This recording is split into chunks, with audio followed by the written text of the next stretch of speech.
Welcome, my little couch potatoes, to the comfiest courtroom on the internet. I'm your host, Llama, and it's time for dramatic testimony, overruled objections, and absolutely unqualified opinions. So grab your snuggiest blanket, some delicious snacks, and get ready to watch court with your internet besties. This is Couch Court with Llama. Bring the jury. Bring the jury. Hello, couch potatoes. We are Hi. back just like that. I know. And we're going to have a new friend join us for today. I'm very excited about this. I know a lot of our community is kind of new to the whole BAM thing, the players, everything like that. And so we've been waiting to talk with our guest today, but we had, for those that are on our channel know we had to get to a certain point in Laura Owens, and he has been so kind to come on and talk to us about his experience. So let's go ahead and bring him on. And we have the Last Relic. Hello, What's up, good everybody? sir. Hello. Why don't you tell them who you are? So my name is the Last Relic, and I used to own one of the very first locations of Bricks and Minifigs. First one here in Florida. I didn't open it, but I bought it from corporate, and Josh and Brandon screwed me. So that's who I am. That's who you are in the saga of this overarching story that just has so many tentacles Yeah. everywhere. So we brought you here once so you could tell your story, because this is not the first, like, regarding the Ben and Bam story, the Crystal Ben, all of that, the takeover of the store. That was not something new that happened, Yeah. based on my understanding of not just your story, but other previous franchisee owners as well. So first, if you don't mind telling us in the audience about the store. When did you have the store? When did you buy it? How did you feel? Like, what got you wanting to buy the store? By the way, we love Legos. I love Legos. Oh, yeah. So the Spider-Man head, I don't know if you could see it. That's Lego. It's awesome. yeah, that's amazing. From Bricker Bills. Awesome. I see your nerdy stuff behind you, and I love it. Yeah. Because let me start off by saying, before we go into your Legos, the Lego. Sorry, I know everybody's telling me it's no S. I get it. We're doing our best. Oh, I've had customers not talk to me anymore because I use Legos. I was like, all right. Like, sorry, not sorry. It's just it's gonna It's happen. not going to change for me. I'm sorry, y'all. Y'all can get mad in the chat. You can say Buffy's an idiot. I don't care. It's going to be Legos till I die.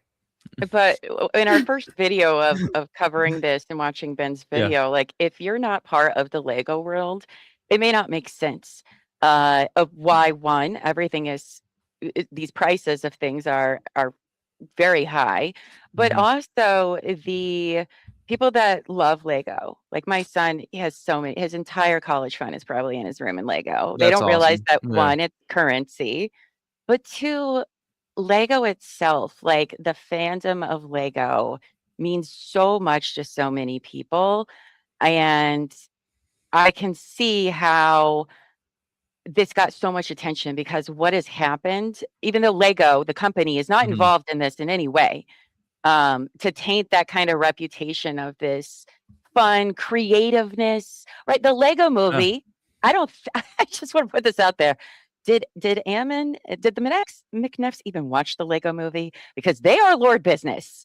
I don't think they got the message from this story, but I know that's kind of what struck me, because, when you have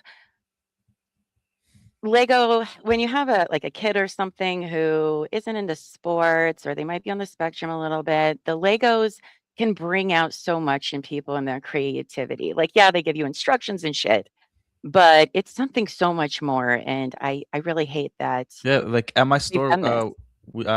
I partnered up with some I guess government programs, and we had like autistic kids come in, and Yeah.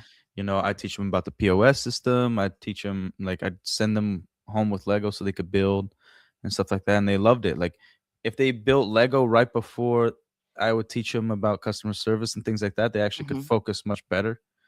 And like, there's been a bunch of studies on Lego, like Legos has done the deepest studies between the differences of boys and girls and how they play. Lego has also been recommended to especially the older people I guess elders, and they like I had a bunch of customers that didn't even like Lego, but because they had arthritis, the doctor recommended them to build Lego, and they help with them. So they would buy it, build it, and then just sell it back to us. Yeah. I mean, that's what kind of Yeah. makes the whole world so amazing is Yeah. because I like for my child growing up, like he loved Legos from a very early age, and he has so many, and it really did help him be able to express his creativity and build his skills that like we didn't really ask for other toys. He, Yeah. he just wanted to build and then break things and build and like it's such an amazing product.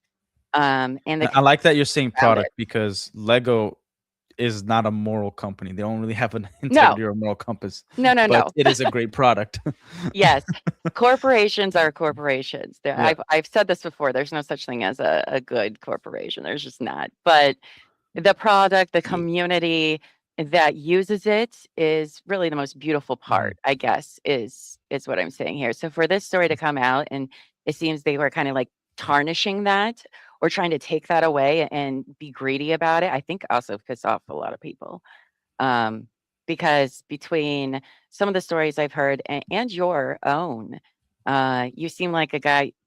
So when you first thought about buying the store, Mhm. what was your reason for wanting to do it? Besides, I mean, money. Everybody goes in business to make money, Yeah, but like like my the wife even asked, passion. like when I brought it up to her, she's like, "I know you love Lego. Are you doing this to make money, or you just want to play with Lego all day?" I'm like, "No, I got the numbers. Like Hmm. I'm getting the right people involved. I got the lawyers." And then she's like, "All right, as long as we're making money, we're good." Right. But it started off like at the time. So I moved out to Florida, and then I lost my job here. Got a boss that for some reason she didn't like me, and still that's a whole other story. Till this day, I still don't freaking get it. But Yeah. she's a terrible person. Her name is Rachel. F you, Rachel. Oh, I don't give a damn. She sucks. Okay. all right. So then I did a bunch of like odd jobs, and I finally was like, you know what? The only way I'm gonna guarantee that I'm not gonna get fired, which hindsight, you know, different, Yeah. but I'm like, if I own my own thing. And at the time, I was doing roofing. I was working for a company Oh, that I was damn. trying to buy. It was like roofing, power washing, and cleaning, and mold work. Oh, okay. And we were working out a deal where I would buy that company.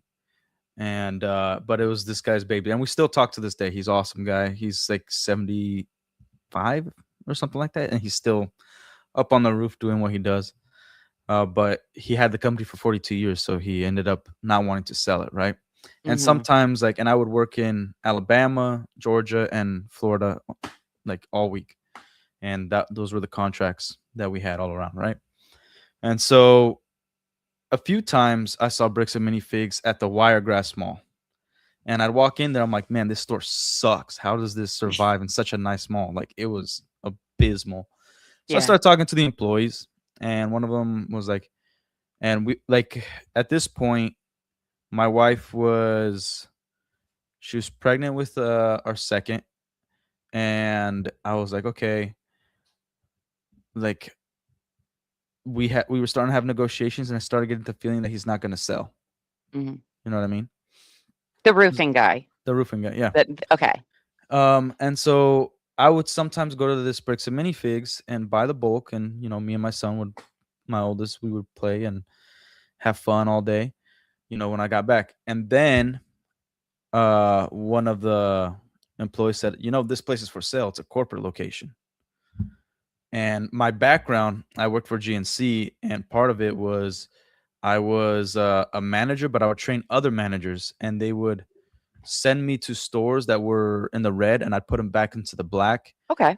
Usually they didn't have a manager, so I'd go and retrain the staff, and I'd promote somebody, or I would hire somebody to be a manager to be in charge of that store and those employees.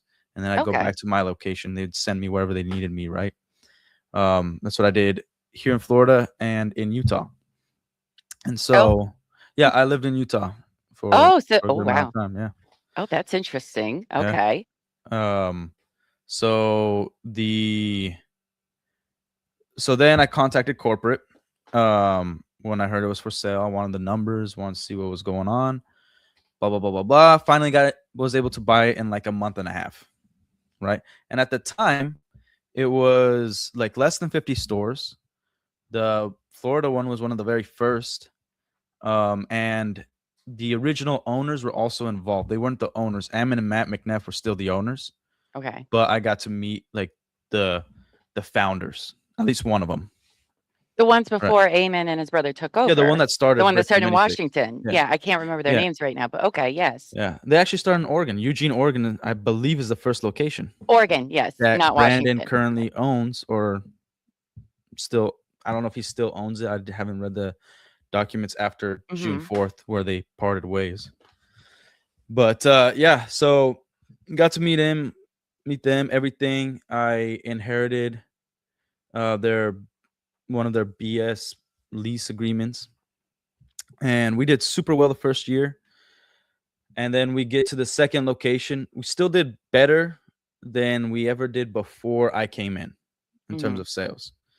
Like the first week, I cut off pretty much all their new in-box vendors because it was bogus. Like Toy House only gave you like 6% profitability.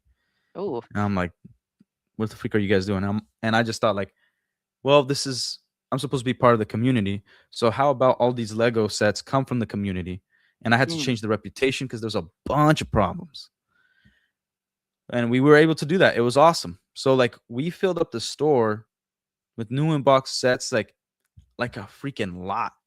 wow. And over 200,000 just of new in-box sets for like at least at one point, and all from the community. Nothing with from a vendor, because I'm like, I at least need 30 to 35% profitability.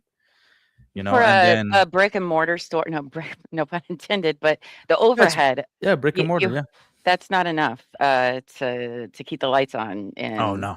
In one of those kind of stores. I was pretty freaking smart. I negotiated my franchise agreement, which a lot of people don't do, which is weird. I didn't know that people were not.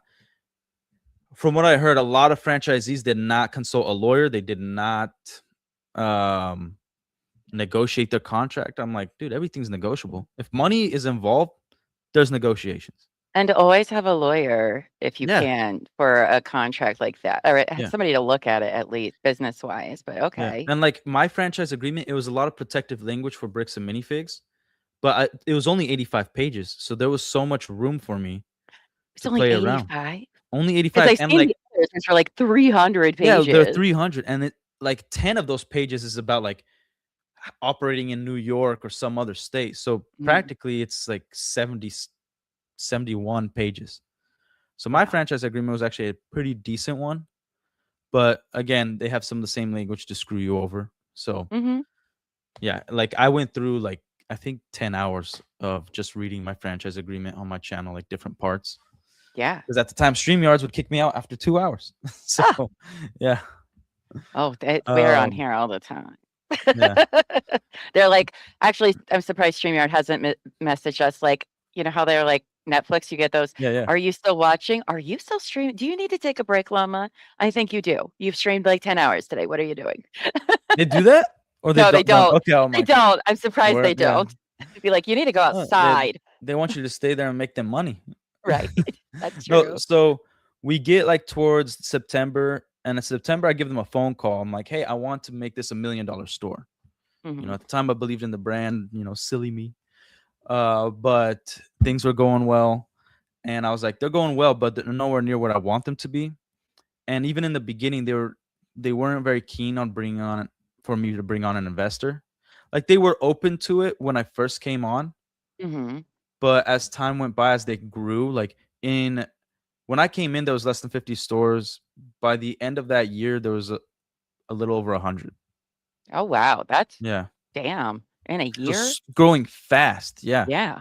And I was like, man, this is a good company, you know, all that BS that you start thinking about. And I was like, I want to turn this $1 million store. Like when we moved, the corporate of the mall switched ownership, right? Okay. So it was bought out, and then there was this new corporation, and then some lady, I think it's because she felt like they were dirty, because they were. she gave me a call. She's like, I just quit the corporate mall, and this is what they're gonna do to you because I fixed up the location. I was negotiating for like 6 months, like, hey, I want this to be a permanent contract. I want to show you what I did to the location on my own dime, fixing the lights and Mm-hmm. whatnot. I used to do construction. I used to do I'm not an electrician, but when you're on a construction site and somebody hands Yeah. you a wrench and hands you like some just tells you to go do something, you just do it, right? Yeah. So I knew my ways around a wire. And That store was gorgeous. oh, I did you saw see your it? videos. Yes, the videos that you did where you showed the pictures. Is that the one you're talking about? Which one? Because both of them I You did transformed, yeah. both, but the first one before you had to move to the new Yeah, place. yeah. It was I eventually with like that both of them were beautiful, but Oh, oh thank you. wow. You Yeah, did a 'cause really good job. I was like, wow. yeah, I know I what don't the know if freak I I'm doing. saw both. Like where that Christmas tree was, I eventually put a TV where like there was a lot of like moms or grandmas or like older people that like they didn't have a place to sit. And I'm like, they could watch TV, and also the psychology of it. The longer you're in the store, the more likely you're gonna buy something. True. It's smart. So it's Yeah. like that if they're relaxed and they let their kids just grab a product like grandma, grandpa, can you buy me this? They're like, oh, fine, I'll buy it. Can I just sit down? Yeah. Just I just want to sit Yeah, down. I'll buy you whatever. Just let me go watch the like Avengers movie or something. yeah. So you That you did a kind of wonderful job. designed it in a way, as you said, you have kids, like you designed it in a way that's going to Mhm. work for everybody that comes Yeah, in. yeah. It sounds very smart. Because Very also smart. like they always talked about a party room, and we didn't have a separate room, so it would echo, right? And a lot of people wouldn't come to the store. Like we didn't since I was there, we didn't host any parties. But I Okay. would talk to the customers, the community, and the employees, and I'm like, "What do you think about creating a party room?" Because I bought Everblock to like separate aside, and they're like, "If you do a party room, I'm never coming back," like because they want to shop, and hmm it's like unless it's like a whole separate store, they don't want to come in here and hear a bunch of kids yelling and screaming No. and echoing through. Yeah. And so I understood that. I'm like, oh yeah, and I want to cater more to the collectors because it looks like there's people with deep pockets, but we don't have deep products, hmm you know. And That so I'm that like, Lego money, it's a big Lego deal. money, and like so one of the biggest Lego conventions is like right next door, the Tampa uh brick Oh yeah. whatever, yeah, brick convention. Yeah, people they got Lego money. Oh yeah, they They would got Lego whatever they money. didn't sell, they would usually be okay taking a hit, and they would Mhm. just be like 50% of its value. Can you give me cash? I'm like, yeah, here you go, boom, Oh wow. and then I get a bunch of Comic Con stuff. It's awesome. Mhm. But so then I realized, oh yeah, we have the collectors market here, and that's big money. Like I have one customer come in, just drop 6 grand on just all these products that he wanted. I had a customer that he bought a 6,000 I think 5,000 something 6,000 square foot house because his wife didn't want his Lego in the house, and so him and his kids filled up this other house full of Lego. So that's like their own Lego land. Oh That's wow. amazing. Yeah, That's people got amazing. money. I was like, "What you do, brother?" Like, hmm Yeah, people will um, drop mad money oh, on Lego, oh and yeah. that's why like we know that the 200,000K number was perhaps a bit inflated, but it also sounds pretty reasonable because if you know about Lego and you know about the Lego money, you're like, yeah, that probably that's accurate. That sounds Oh, accurate and to me, and like, when I first came in, there was only $30,000 in worth of inventory, but it was actually less than that because I started noticing all these prices are inflated. They're not retail price. And part mm, of the trading was like, oh, people because of Toy House, if you want more profit, like we recommend you to put like inflate the price a bit, and the customers will buy. And I'm well, like, they, that's dishonest in my yeah, opinion. Like F that. And we had like a Barnes and Nobles right next to us. And then Macy's has their Toys R Us section. So like our store would you while I could was literally fixing it, buy them yeah. at the normal price, 2 blocks Oh down or yeah. 2 stores down. Like Yeah, it doesn't make I sense. changed it like the first week, like the look of the store and everything. Like the first week it was changed, right? So people were already liking the look of it and everything. hmm But I would see people look at like there was one time this dude saw the X-Wing and then he put it down because he saw the price, left, went to Barnes and Noble, and then he had a bag of the same X-Wing Lego set and he wanted to hang out in the store. So I'm like, oh, Like Okay. we're losing money. Yeah. You When know, you like have this that is close yeah, to the supply. yeah, because like when you purchase a franchise, you should follow every single rule to the T, Mhm, because they're supposed to be the smart ones, and they have the formula of success, right? yeah. And then when I saw that, I'm like, okay, well, at least at my location, we're not doing that. Then I think I purchased maybe twice. I think at most 3 times from Toy House. And I'm like, yeah, you guys are done, because the products would sometimes be damaged in shipping and we Mhm, can't return them or whatever. And then when I found out the owner lived like right next to the mall, the owner of Toy House, like, and he would come to my store and then would report back to corporate, like, oh, the products are next to retired products because there's all these other rules. And mhm. then they called me and like, yeah, you can't have that. I'm like, well, you could tell him to suck it, because I'm also gonna get rid of all his stuff because I hate him. Like, this greedy bastard doesn't know business, and he is trying to get everybody on 6%. Man, screw you. Yeah, I mean, I know Six people have percent. to do stuff, but Yeah. that's just not how it works. No. So I It's not cut him off. peaceful. Yeah. I'm like, I'm not purchasing from you guys no more. I think the most I purchased was like minifig parts. Okay. And I don't think that was even Toy House. I don't know. But anyway, so September, uh of when we move, sales are all right. They're not where they used to be. Like when we left the mall, when I got that phone call, like, oh, they're gonna make you clean up. Like, they can't evict you fully out of the mall, so they'll Mhm. evict you from that location and offer you these crappy parts in the mall. And what they want you to do is use your money to fix it up. Okay. So then I was Sure. like, yeah, no. And I was like, no. But it's like that thing. I got that phone call. I'm like, I don't know who this person is. I'm not gonna believe him. And then the next day, a security guard just like gave me an eviction letter. And then I looked at the location they were offering. I'm like, we're out. Goodbye. How long, And yeah, because for like homes, when people are being evicted, there's like a certain amount of days. Is there a different amount of days for businesses like two to that? 3 months. 2 to 3 2 to 3 months. months. Okay. Not a lot of time to find a spot. No. And luckily, my father is awesome. He does not like the McNeffs. He thinks they suck at business. Just, and I should have caught on when he was like, I've never seen somebody like do all this, take so much time looking over legal contracts, because Mhm.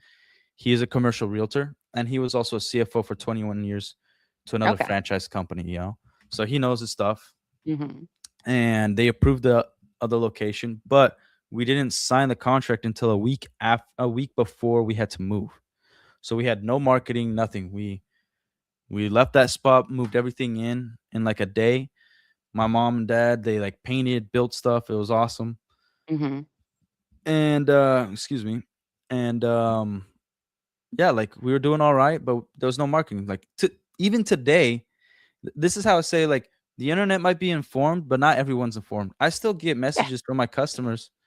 Some customers that are like, "Hey, I drove by the store. I saw there was nothing in it. Is everything okay?" Mhm. Like literally like a week ago. And I'm like, it's been shut down for a little over a year now. I haven't been the owner for almost 2 years. Yeah. So yeah. And Well, I was just 3 like, Wow, so months. it's only been a year? so Brandon and Josh, I'm getting to that part of the store. But Brandon and Oh, I'm Josh, sorry. I'm no, sorry. you're good. You're good. They screwed me over on December 12th of 2024 is when I got my termination letter. Oh, they love And doing shit right then before the holidays, don't they? oh, this is like a pretty much almost a month after Crystal Gorman's situation. Yeah, that sounds This is about right. November Yeah. 14th. She got Brandon showed up 2024. at 5:30 at her store on November 14th, Uh-huh. and then left around 7:30 after the termination letter was received. And So then a yours month was just later, a month later. No just a shit. month later. But And the my same situation, people. yeah, but my situation is a little different Okay. All right. because, Tell us. and you'll see. Oh, I'm gonna tell you. I'm gonna tell you. So, yeah, and then they closed down around May 8th or something like that. I'm not sure. Like beginning of May, Okay. you know. So it's been a little over a year, and then like actually this week I'm pretty sure is where I got the phone call that they left me with the bills from Oh, the of property manager. course This they week did. last year. Yeah. Wow. Because my son was only a few days old when I got the phone call. My third. Yeah. That's like, you owe us $500,000. And I'm like, what are you talking about? So Right when you had your son. yeah, my third, Wow. yeah. Oh. So okay, at this point, around September-ish, I give them a call, and I'm like, I want to bring on an investor. All we need is money for marketing, and I think I already talked to their accountant at corporate at this point to be like, hey, can I? Oh no, I think I talked about the investors first, and about the investor stuff first, and then Yeah. they were like, no, like, do you think throwing money at the problem would fix it? I'm like, that's literally the only problem. It's always the problem. Like, That's the yeah, no, like, I just need money for marketing. I'm like, we're going yeah. at an upward trajectory, but the problem is I want it to be $1 million store. I want a big Mhm. marketing campaign. That's not a crazy thought. you No, and know? marketing is part of the franchisee like agreement, right? Yeah, Is but they that they don't do provide the name crap and with that. marketing, and They don't do crap, of man. Like, course. yeah. I could tell you stories about other franchisees that were really pissed.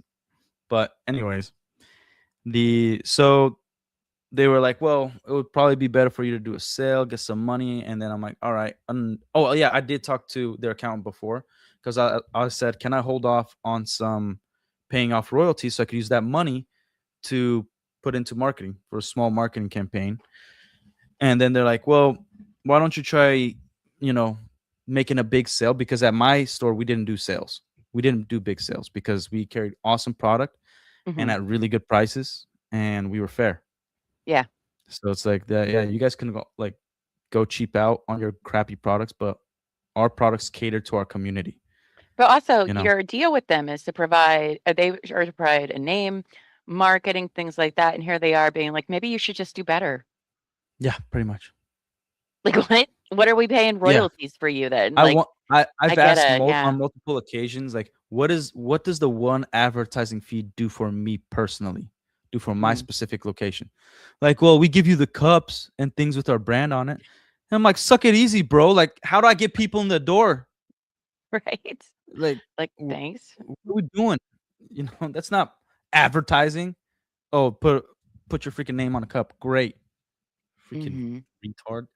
But Mm, anyway, sorry, I don't know if I should say that word on your stream. probably My bad. not. It's okay. Sorry. It's My bad. My You're bad. very passionate and emotional right now, and that's okay. Oh, That's okay. I I use get it. worse words on the phone I was calls. gonna say these people would piss me the fuck off every time I talk to them. So Yeah. it is okay and Yeah. understand. No, Yeah, but because my I bad. think Like, you just like yeah. I'll from this point on, I'll be good. No, uh you are fine. You yeah. are fine. No, I own my own business for a Yeah. period of time, and people don't understand when they haven't done it that it's kind of like your baby. Oh Even if yeah. this was a franchise, it doesn't matter all that love and work that you've put into it at this point, your parents, it's become a baby Oh, as and well. I And would when somebody starts yeah. fucking with that, like it brings out that like, you know, That your primal, like, parenting. Yes. protection. Yeah. Yes, even after Yeah. it's long gone. I mean, I haven't had my own business in 7 or 8 years, but it's still like Yeah, you still that's what think it feels about it, like. like, Mhm. you remember the great moments, like, Yeah. I had so many employees wake me up because I slept at the store for, like, an hour Yeah. because I was cleaning, I was doing all this stuff. Like, there was, like, weeks where I didn't see my family. I just go home, shower, hang out with my kid for an hour, eat, and then go back, and Yeah. that's it. It's And I'm like there, like, living, over 20 breathing, hours, yeah. blood, like so much goes and that's why I know people wanna give Crystal and Ben a lot of shit. And to some degree, okay, their accounting wasn't great, but these are we're talking about real people doing their Yeah. best trying to run a business, which is not Well easy, well, I always ever. point out, like, I've had my criticisms about them too, but regardless, like, Yeah. corporate should have trained them, and Mhm. corporate didn't say anything until then, so they were okay with however they were doing their bookkeeping.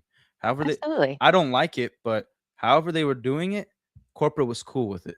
Yeah. You know what I mean? And again, So owning a business, you're gonna make lots of mistakes owning one, yeah. period. It doesn't matter if you're a franchise, it doesn't matter. It's going to Yeah, happen. yeah. And if you're a smart But business owner, you're gonna be humble enough to be like, "Oh, yeah, I screwed up yeah, on this part," and then make the proper adjustments, yeah, you know? absolutely. I think if you've never been through that before, it's really hard because people Yeah. might be like, "Well, duh, why didn't you?" And it's just like, Yeah, that's no, hindsight. no. Yeah. Like you put so much into this, and for that to be taken away or been told you're not doing enough when you've already done so much is just Mhm. like so I'm insulted for you by that Yeah. comment. that they gave you with the cups. We gave you Yeah, cups. yeah. Okay. Have fun. Like I invest like I've invested in marketing companies that probably shouldn't have. They didn't really do much for me. Hmm. And it was a lot of money, you know. Yeah. But like that's hindsight. Like I thought while we were negotiating, it looked great, and then you'll only find out later. But Yeah. anyway, so then I did a big sale, and because we never catered to sales, it was like didn't really do much. So then I called a friend of mine, and he was like, "Hey, I need like 60% to 40% profit because we don't compete with retail, or if we have Lego, it's gonna be cheaper." I'm like, "Okay, cool." And then he picked out his products. He gave me a $20,000 check, and I'm like, "Awesome, Hmm. let's do that." And as soon as I put it into marketing, we had 2 hurricanes hit in Tampa. Oh shit. And so for like a month, nobody's walking in the store. Not even my employees could get to the store. They Yeah. the roads were flooded between the store and their home, stuff like that. It was Hmm. like damn, something you can't predict. Mm-mm. So then I call them, and again, to get recommended to the second location, Matt and Ammon also signed on as personal guarantors. So that's also where I was like, man, like they really believe in me, you know, Yeah. like now almost nobody would do that. If the chat doesn't know what personal guarantor is, like it's pretty much like consignment. You know, like if I don't pay my bills, they'll pay it for me. Hmm. They're guaranteeing that bills will be paid, Yeah. you know. Um so everything seemed good, and then I talked to them, and I brought the idea of like, okay, look, this is what happened. We got the 2 hurricanes. One hurricane I could probably have handled, but like it happened, and then like a few days later, another big one hit, which was even worse. Hmm. And we're like, Buffy lives in Hurricane Land as well. oh really? So That yeah. I live in sucks. Louisiana, right by New Oh Orleans. shoot, yeah. Yeah. So it can fuck up shit for weeks. It's Oh yeah. depending how it hits you. Oh Yeah, yeah. absolutely. Like Devastating for a business. yeah, my parents also went to like go help out like people that lost their homes and stuff like that, and like do like the rescue cleanups. Mm. Um so so I called them, and I was like, okay, this is my like, unless you guys are personal guarantors, do you want to pony up some money? Because like you don't want me to bring on an investor. Yeah. And they're like, well, if we have to pay it, then it's ours. And I'm like, okay, well, like here's my deal to you. You guys buy it back, and we'll only go on the part of the contract where it's you're buying the inventory, Hmm. right? Because I negotiated that part. Mine was different. Like a lot of so they have first right of refusal, right? Okay. And a lot of people's contract says like, oh, it's like 10% off their wholesale price. That's would be the value of what they would give a franchisee. I negotiated for 10% off its retail value. Okay. So I obviously would have gotten good More. chunk of money. Hmm. And I'm like, okay, like we're not gonna talk about goodwill, because then when you sell it back to me, because I'm like, you put the money in marketing, in 6 months time, I'll buy it back for a bigger price. Hmm. And so then we don't even have to, and I'll only buy the inventory. So the fixtures and stuff will all be mine, the goodwill, all that stuff. And I'll be a manager. I'll stay on. I'll sign whatever contract you need me to sign to be a management employee. Yeah. But I believe in the brand and all this stuff. And they're like, oh, yeah, cool. We'll give you a call back. We'll talk. And then I don't know if it was that same day or the same phone call, or they gave me a call back. But eventually they're like, we have these 2 guys. We partner with them, and they're called store rescuers. Hmm. Introducing Josh and Brandon. These Which you kind of have yeah. experience doing that, as you said, when you would Yeah, go into like the other store, right? So you're like, okay, yeah, but I like I kind of never know, did it but to a like, franchisee.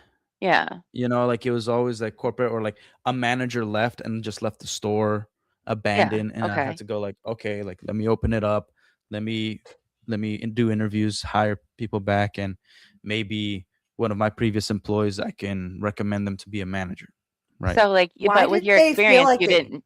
Yeah, go ahead, Buffy. That's what I was Oh gonna. no, I was just curious. Why did they feel like that you needed that? Yeah. So I don't know why they felt like I needed that. So this was the idea. They said these guys know what they're doing. They have $1 million store, and they've rescued some stores that were really struggling. And I'm Mhm. like, it's not that we're struggling, it's that I want marketing, A hurricane. and Yeah. we didn't make as much money as the previous year, which sucks. But we still Mhm. made more money than ever before I came in, and this store has been open for like 7-8 years or 9 years, I think, at this point. Um, and they were like, yeah, but these guys, like, they could teach you their ways, their majestic, Oh, beautiful okay. ways and whatnot. And then, like, and who knows, maybe you could be a partner with them and help them rescue stores as well. Oh. And Oh. I'm like, okay, cool. Like, let me meet these guys, right? They send out Brandon, like, I think he arrived December 8th. And we're talking, we're chilling. One of the very first conversations I had with him, I wanted to know his experience. Like, so did you have to rescue many stores? And like, what was that like?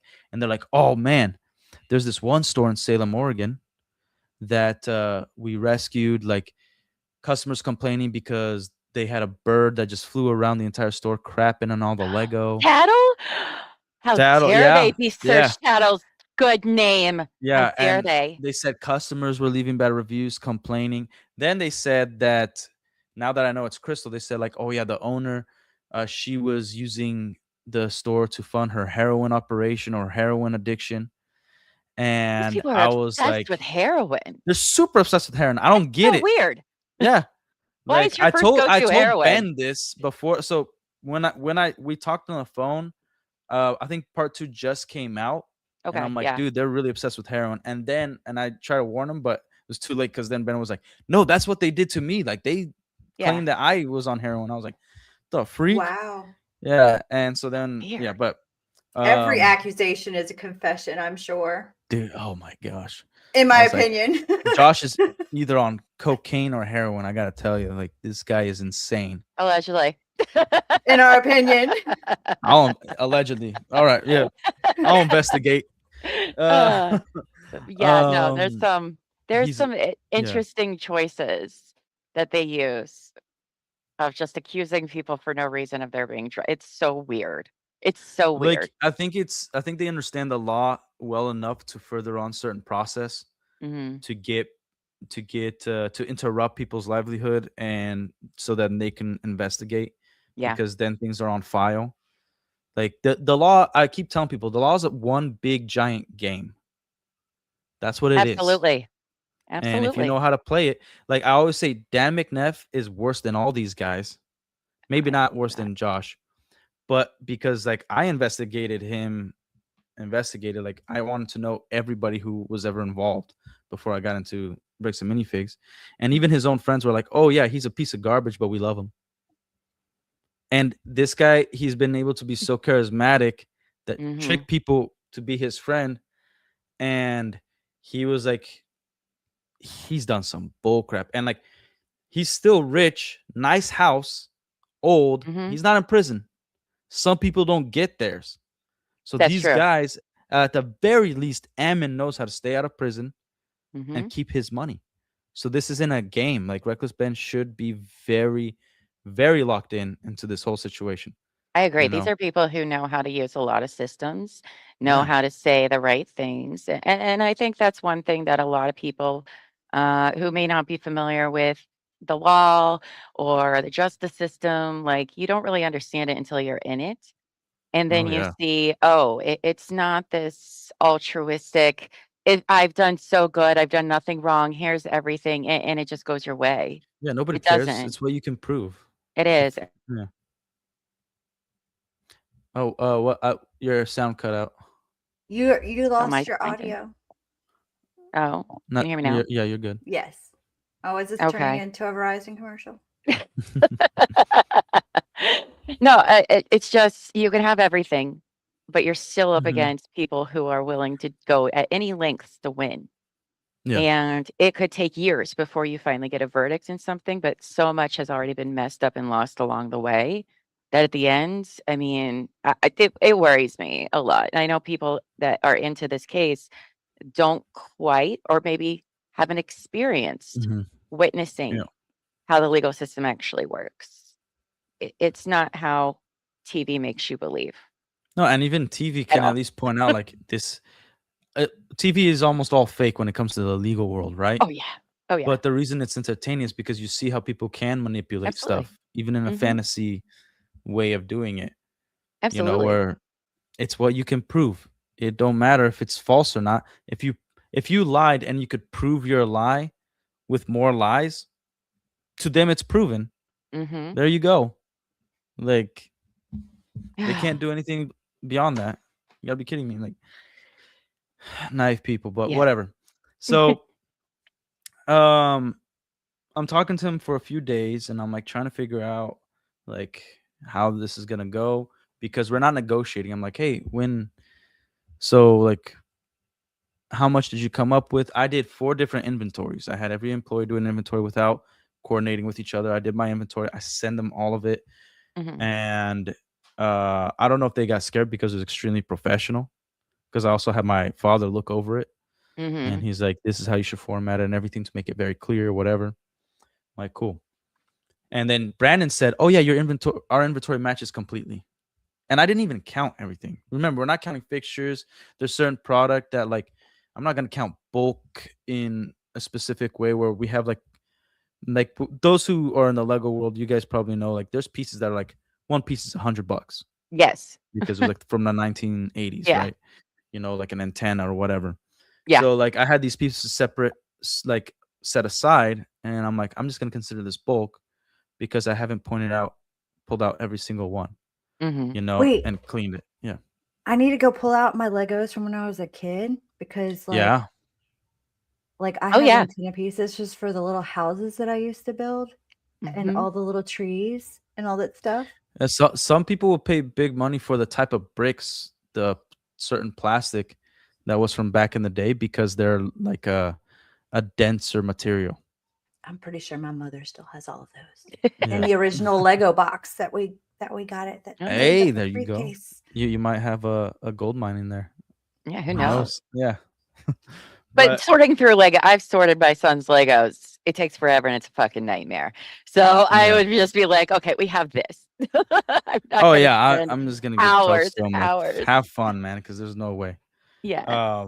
But so I get my termination letter around December 12th is when I receive it. By the way, this is how sloppy and unprofessional they are. You know the messers that won against BAM? Mhm. My termination letter says, "Dear Mr. and Mrs. Messer," and their LLC, and then it goes to my name. They just fucking copied and pasted it. Yeah. Shut up. Yeah. Of course they did. They are so messy. They are Oh, extremely unprofessional.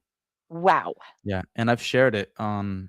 I don't know if I shared it on my channel, but I sent it to Echo Base Network. They did a stream. Mhm. Camelot did a video. Camelot 331. Yeah. So I shout don't out to have time those to guys. watch Yeah, everybody's stuff, but I am yeah, yeah, familiar with those channels. So I'll definitely go look yeah. I was for able those to prove specific that they're I posts. was sloppy. Yeah. I was in there watching you when you Oh were in heck there, Echo yeah. Base. She I'm does. just That's She has what's stalking up. you. she goes Yeah. and then she reports back to me because I'm usually like writing something or something, you know. But wow, of Yeah. course they did. Of course they did. Oh my god. Yeah. So I get the letter, and then Brandon's like, I get that this letter could be heavy, all that. Like, why don't you go home and take the day off? I'm like, nope, I need to work because you morons are only paying me $19 an hour. Because I Mm. didn't like, and they said they fought for that. And I was like, $19 is nothing. I got a baby on the way and 2 kids and a wife, and Yeah, a mortgage to pay. Because I thought like, oh, I was gonna get this great, it like good used amount to of money, be. so it's gonna be cool. No And problem. $19 an hour used to be. Buffy isn't a lurker extraordinaire. Yeah, yeah. She's always everywhere. But no, I mean $19 an hour, yeah, like maybe 20 years ago. Yeah, But maybe in the 20 last years 5 ago. years, Yeah. that's basically minimum wage now. Yeah, and minimum wage turned to $15 an hour that year that they Mhm. took it over. I think end of 2023 and beginning of 2024. Yeah. So, Wait, where is that? $15 an hour. Is that in Florida? Florida. Oh gosh, well Louisiana needs to catch up. We're still like 725. Well, So are we, it sucks for yeah. small businesses. Like, Okay. it's good for the big corporations. Small business people are gonna get screwed. Mhm. You know. Yeah. Absolutely. But I've always been a fan of. I'd rather pay heavy one good employee than have like 10 Yeah. because all my employees were pretty much full time.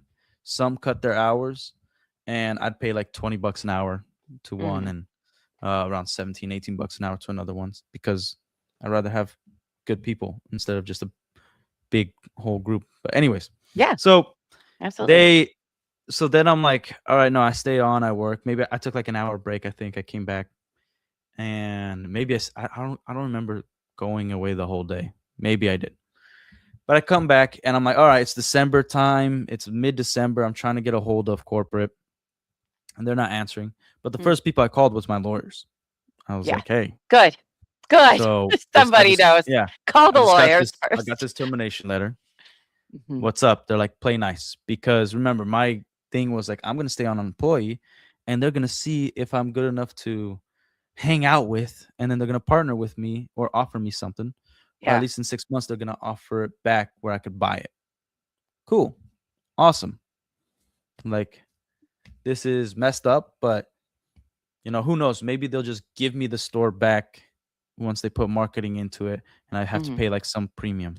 Like, everything's negotiable. We could talk that over.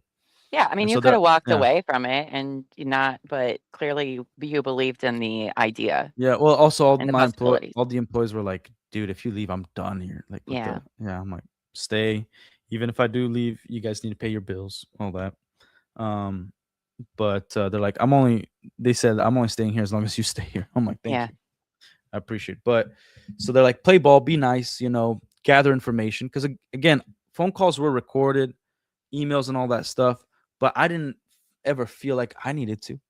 Yeah. You know what I mean? So they have all the evidence. When they gave me the termination letter, they took over the email, Slack, all of it, all of our communication. So I have very few evidence against them, but they got it all. Mhm.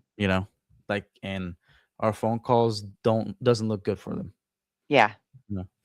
So I'm not getting a hold of him. Like, okay, cool. Like, I still am somewhat in belief that we're gonna have negotiations because Brandon keeps saying to me like, well, like that's something you have to talk to them about. Seeing if there's monetary exchange or whatever. Mhm. Cool. And then they're saying like, oh, you're gonna be the manager, all that stuff. Awesome. And then I start talking to Josh. Josh is the decision maker. Like, Okay. Brandon is like an abused wife in this Mm. relationship. I Like, wondered what their dynamic was. Brandon's definitely the bottom. Josh is top. Because Brandon hasn't said much about anything, where Josh is the one you see a lot in the police body Oh, cams and, filing the tiara, all of that he's a very stuff. calm person. Like, he's wolf in sheep's clothing. He is Yeah. very quiet, even when you talk to him. He speaks very softly. All of it. Brandon. Yeah, it Like seems like it. he's more of the brawn of the Yeah. and Brandon is Josh more is of the the brain. brain. Oh, the other way. Yeah. Okay. Josh is Okay. just he knows how to manipulate. He's just an idiot. Okay. So, if you saw Echo Base Network interview with Crystal and Benjamin Gorman, Mhm. all the way until they left the store, they just thought Brandon was some helpless guy who's interested in buying a franchise, and they made him the guy who took the key. So that the entire time they were leaving, they thought like Brandon's a nice guy. Like, I'm sorry Yeah. he had to be here to close the store while we have to leave. He's just doing That's his job. Like, yeah. They they just thought he didn't was like an innocent guy. Not even like he's doing his job. They just thought he was like a innocent dude who's looking to buy a franchise. yeah. Not part of the corporate Yeah, thing. Oh, yeah. Technically, Brandon was never part of corporate. It's Josh, okay. and Josh was partners with Brandon in other companies, like a rental car company they owned and stuff like that. Okay. So I think that's my little theory, allegedly, whatever I have to say to not get in trouble. Uh, that's how they got away with not having a third party. First of all, they don't give you this till this day. I haven't received my inventory list, just like Crystal, just like some of the other lawsuits you guys saw. Yeah. Because then if there's a dispute, we have to get a third party if we don't agree, Mhm. right? So there's no third party. There's no inventory list. Again, I don't understand why that's not an automatic Yeah. thing that Yeah. third parties aren't there doing the inventory during a takeover. Anytime something changes hands, there should be somebody there that's not a part of it. Yeah, that's not a third party. Yeah. Like it's nuts because like I still have my entire inventory list. Like I kept that stuff, especially, and the story gets so much worse. Of course it does. Yeah. Of course it does. Oh Yeah. my gosh. I'm already I feel so bad already. It's all right. Don't worry about it. I got a Eh, beautiful wife and great kids, so I'm good. yeah, you too. So okay, like 2 or 3 months go by. Well, like, so Josh says like, "Oh yeah, we do want you. You're like the best candidate."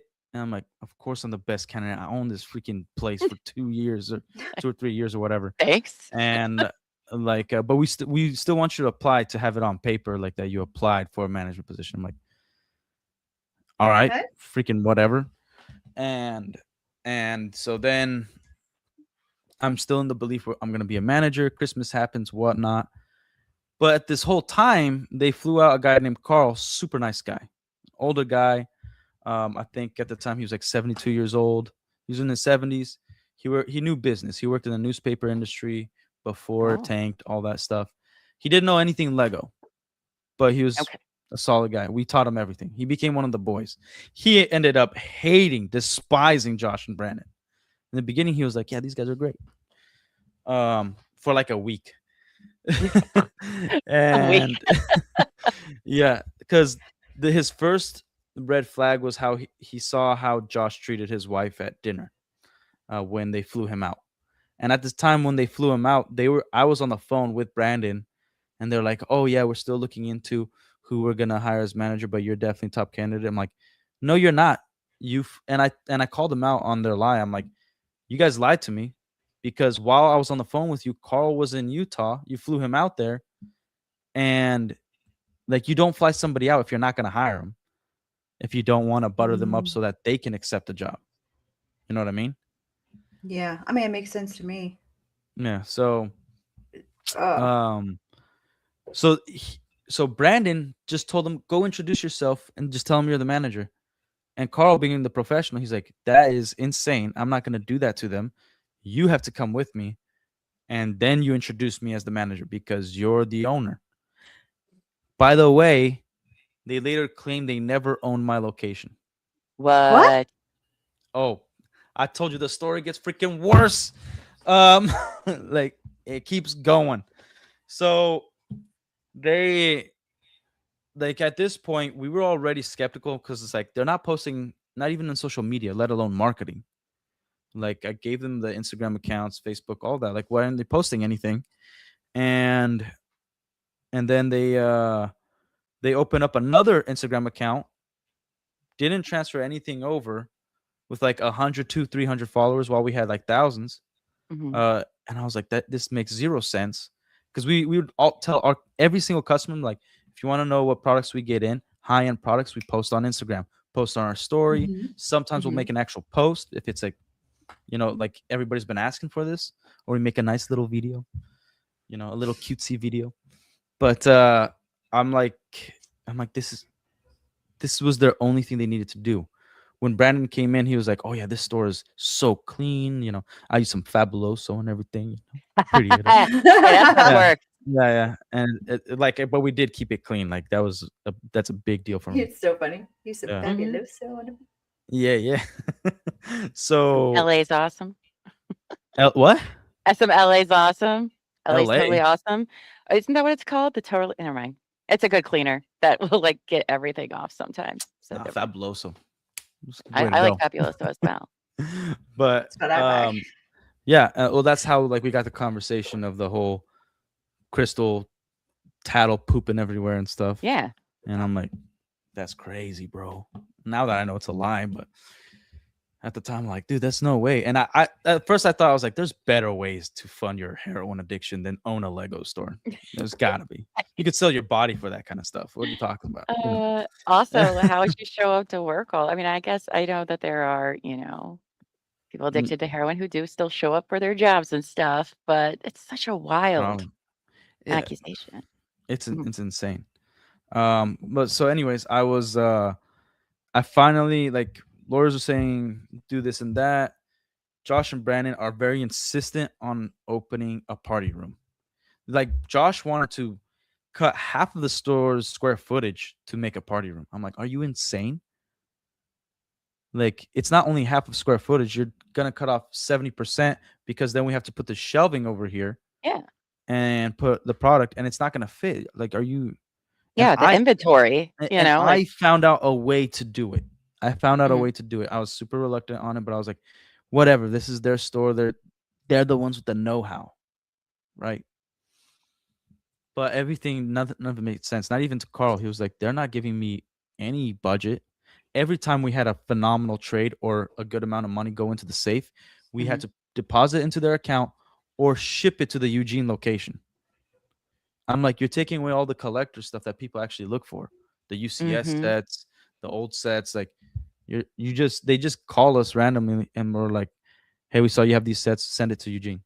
So they don't Wow. want the good stuff in the store. Yeah. Very similar to Yeah. the Crystal Bend situation Yeah. as And they well. changed the entire layout. The entire layout. So then I get a hold of Ammon 3 months later. We have like an hour-long conversation. He's putting all this bullcrap lawyer speak. And I'm like, Ammon, what the freak is going on? He's like, yeah, the inventory list. He said one of the things is like, oh, you ruined our relationship with the mall when you moved. I'm like, first of all, they hated you. Okay. They were not gonna help you at all. The lease that I inherited when I purchased that store sucked, and I had Mhm. to negotiate that, and it went nowhere. And then this new spot was freaking awesome. You guys are ruining it. You're not investing any money in marketing. And where's my money? Mhm. And he's like, well, if there was, he was saying like, if there was inventory enough where there was a monetary exchange, that he would have given me some money, but it was under the amount that they were fining me for, not even the amount that I had. Because on my termination letter, I was like, I said like, yeah, I'm okay paying whatever I owe. Like, oh, royalties was around 12,000 of what I owed, and the remainder was like 80,000, so it was like $92,000. I'm like, that's Mhm. fine. Like that, I definitely owe you that. That's 100% fine. But then they Yeah. try to tackle $70,000 in fines, and they said my inventory was below the 163,000 number, and I was like, yeah, no, that's not true, because even Brandon What? confirmed it to me. I'm like, what? Can you guys? And then I talked to Josh, and Josh, I was like, can you please send me the inventory list? And he kept saying like, how's that going to help you? What's that? What are you going to do with it? How's that And I gonna was help like, you? and I just literally said like, it would give me, my bad, I spit a little bit. It was like, it would just give me a peace of mind. I just want to know everything's all right. That's all I'm going to do with it. Yeah, obviously I was going to be like, F you guys. Right. But But also then, you're entitled to it. So yeah. how dare you? Yeah, like, how can I help you? Like, he's a piece of garbage. Oh my gosh.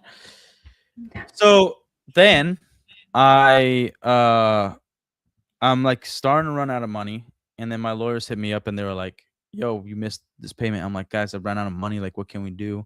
And they're like, well, you're no longer a client if you can't pay. Mhm. And it's like, if people don't know, that's the real world. Lawyers The real world. only speak green. They only Yes. speak money. So I'm like, Mhm. damn, but I'm like, I'm still gonna follow their game plan, you know? And then if I can find a way to make some money, get a second, third job, get back Yeah. into it, cool. But then I'm kind of like, you know what? I have this relationship with them, and I don't know what they're going through. Like, they lost their way or whatever. But let me try to keep talking to the owners, Mhm. because we played video games together. We would talk, and just shoot the crap. Nothing about business. And I was like, we have a relationship. Sure. So everybody's pissed at Josh and Brandon at this point. Josh comes into the store. Oh, where'd she go? Oh, Where did she go? they go She away. all right? Oh, no, she probably her kids might have needed her. She's fine. Ah, okay. She's went down. You can't see her, but she Yeah. probably had her kids she had to do. So All right, it's all right. So I get to meet Josh. First of all, he just bulldozes through the store. Doesn't say Mm. hi to nobody, just straight to the back. Like, I don't know you, man. You should say hi. Like, that's crazy. yeah, especially you And guys do talk and stuff. Like yeah, weird. yeah. This thumb of a man. He's like, he. First of all, he's talking behind everybody's back. Like, Carl told me personally, he's like, I hate this guy. I hate him Mhm. as a human being. Yeah. Yeah, I hate Some him. people rub you the wrong way, man. Oh, he'll rub everybody the wrong way. This guy sucks. And he would pick up phone calls, just take them in front of everybody, customers, whatever, and just start talking about everybody like they're nothing. It's like, just fire her. I don't want to deal with this. Like, if she's gonna be annoying, just fire her. It's like, you can't fire somebody for being annoying, bro. Like, what And are you doing it in talking front about? of And like, customers? we're just like listening to this stuff, and I don't know what his title was in corporate, but he is taking phone calls from potential franchisees, and they were saying, like, they were asking questions like, by the way, I'm hearing all of this, like, out in the open. And people are asking him, like, what's the percentage of failure for Bricks and Minifigs? He's like, that's the great thing about Bricks and Minifigs. There's never been a store that failed. There's been owners that have switched hands because they weren't doing the right things, but all of them are successful. Well, It's that's just impossible like, dude, for any. yeah. I was like, no, that is freaking not true. What are you telling these people? Yeah, So he's there's definitely literally yeah. there's no way. By that phone call alone, definitely tricking people. Yeah. Mhm. Allegedly, apparently, because I have Yeah. no way to prove that. But yeah, he was freaking going off the rails. He was yelling things like Foggy the Bear. He'd be just randomly walking to the bathroom and just yell, "Waka waka." Like, lunatic like stuff. Like, that's why, like, this guy's on drugs. This is Mm. weird. Yeah. And then he's like super conspiracy theorist on, like, Elvis is still alive and he loves Elvis. And I'm like, yeah, you're insane. You're an insane person. Okay. But he's like, no, there's the proof and everything. Like, I could show you everything. And I'm like, okay, dude, like, relax. Let me go build some Lego. F you. But so then right after that, he called me twice. He accused me of stealing. Oh, And, like, wow. He and loves accusing people of that, he doesn't loves he? accusing people of stealing. And Loves then it. I'm like, Brandon, why don't you tell him what the freak is going on? Because I haven't stolen anything, and there's cameras in the store in every single angle. So you could Mhm. see me not take anything from the store. So what the freak are you guys talking about? So I was Yeah. able to prove it after I freaking yelled at him. And they were like, oh, shoot, this is not how I thought this phone call was going to go. This is really nice to hear that you have integrity, blah, blah, blah, blah.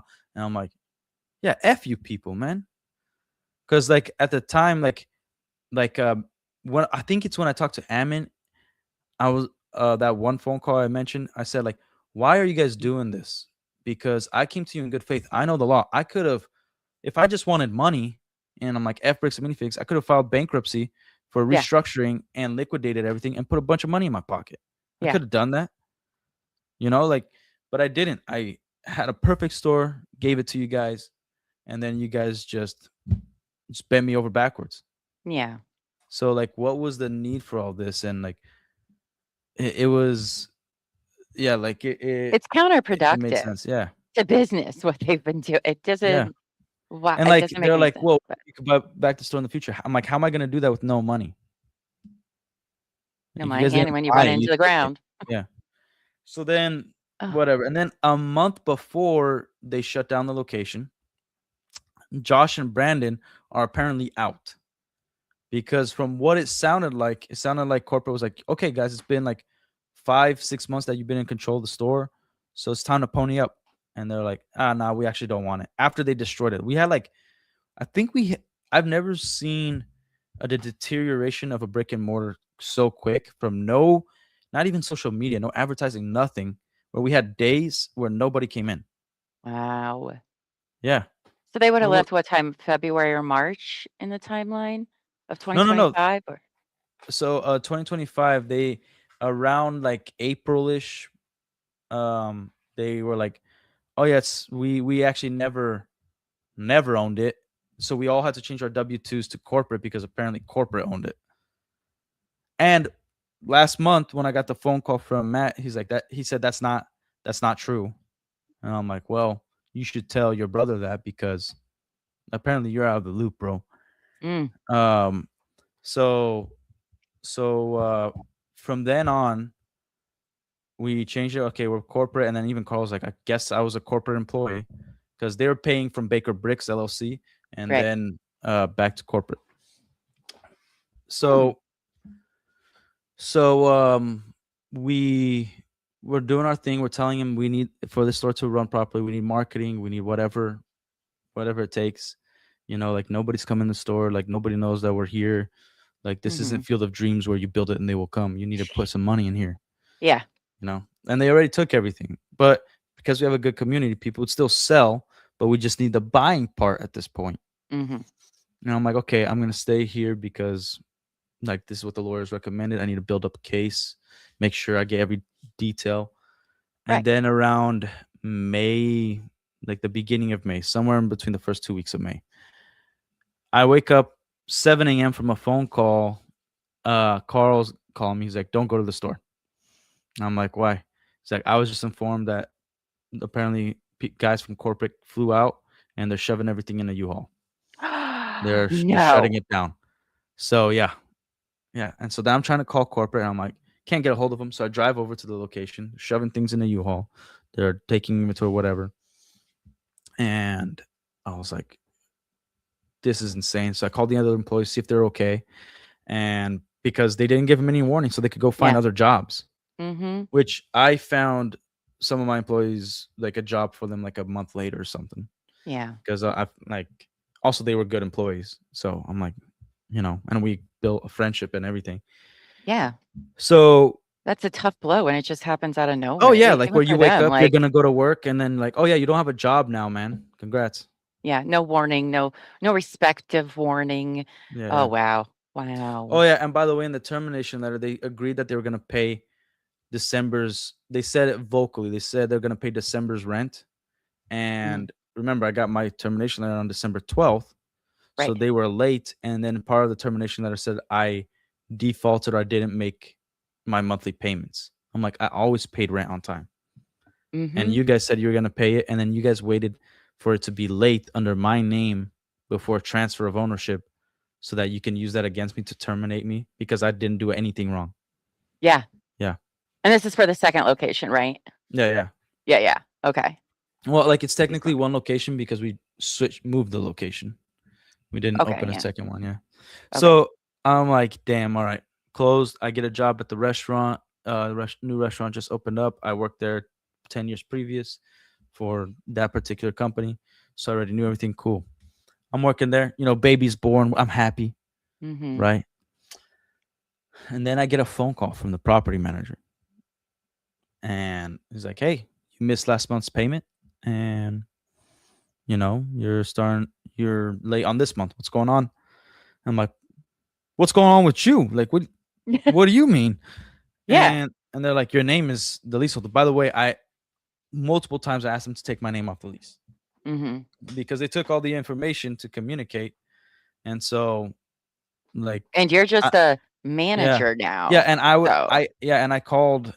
I think I called the property manager a few times. I'm like, or I think I called them once. They said, oh yeah, we just need a signature from them as well, that they are the new owners, because they just kept it under Matt and Ammon's name, not Josh and Brandon, where they're the personal guarantors. So then I found out that they didn't even know it was shut down. The property manager, the owner of the plaza, did not know that they closed it down. wow. Okay. So like when I say they didn't inform anybody, they didn't inform anybody. They took everything and ran. Yeah. Wow. So when I got that phone call, we started talking, and he said like, well, when I gave him the date, he's like, they left your name on the lease and their name is off the lease as personal guarantor. So they sabotaged the store, waited for their names to expire to be off the lease, and then left me holding the bill, the remainder of the lease. It's like, well, if that's true, if it's closed down and everything, that means you owe us 500 grand, $500,000. Yeah. And then I was getting phone calls from other businesses that apparently, I think they didn't have a ground to stand on because I eventually got out of it too. Okay. It sounds like Josh and Brandon were making some deals with some other companies that were attaching it to my name in the store, and then they told me that I owed them, and I'm like, yeah, freak no, I never even talked to you. You don't know me, bro. So Wow. so then I'm talking back and forth. Like I'm like, my wife just had a baby, my mother-in-law's in town. I'm gonna hold this stress to me because Mhm. I'm not gonna take this to my wife and have her freak out. Like that's crazy. Yeah. Like just had a baby, and like I'm like, so I'm stressing. I'm super stressed. The only thing that actually helped me was in February was like I had a jiu-jitsu tournament and like I kept training and that Oh, kind of you like do that. Oh, that's nice. yeah, that kind of got me Oof. out of the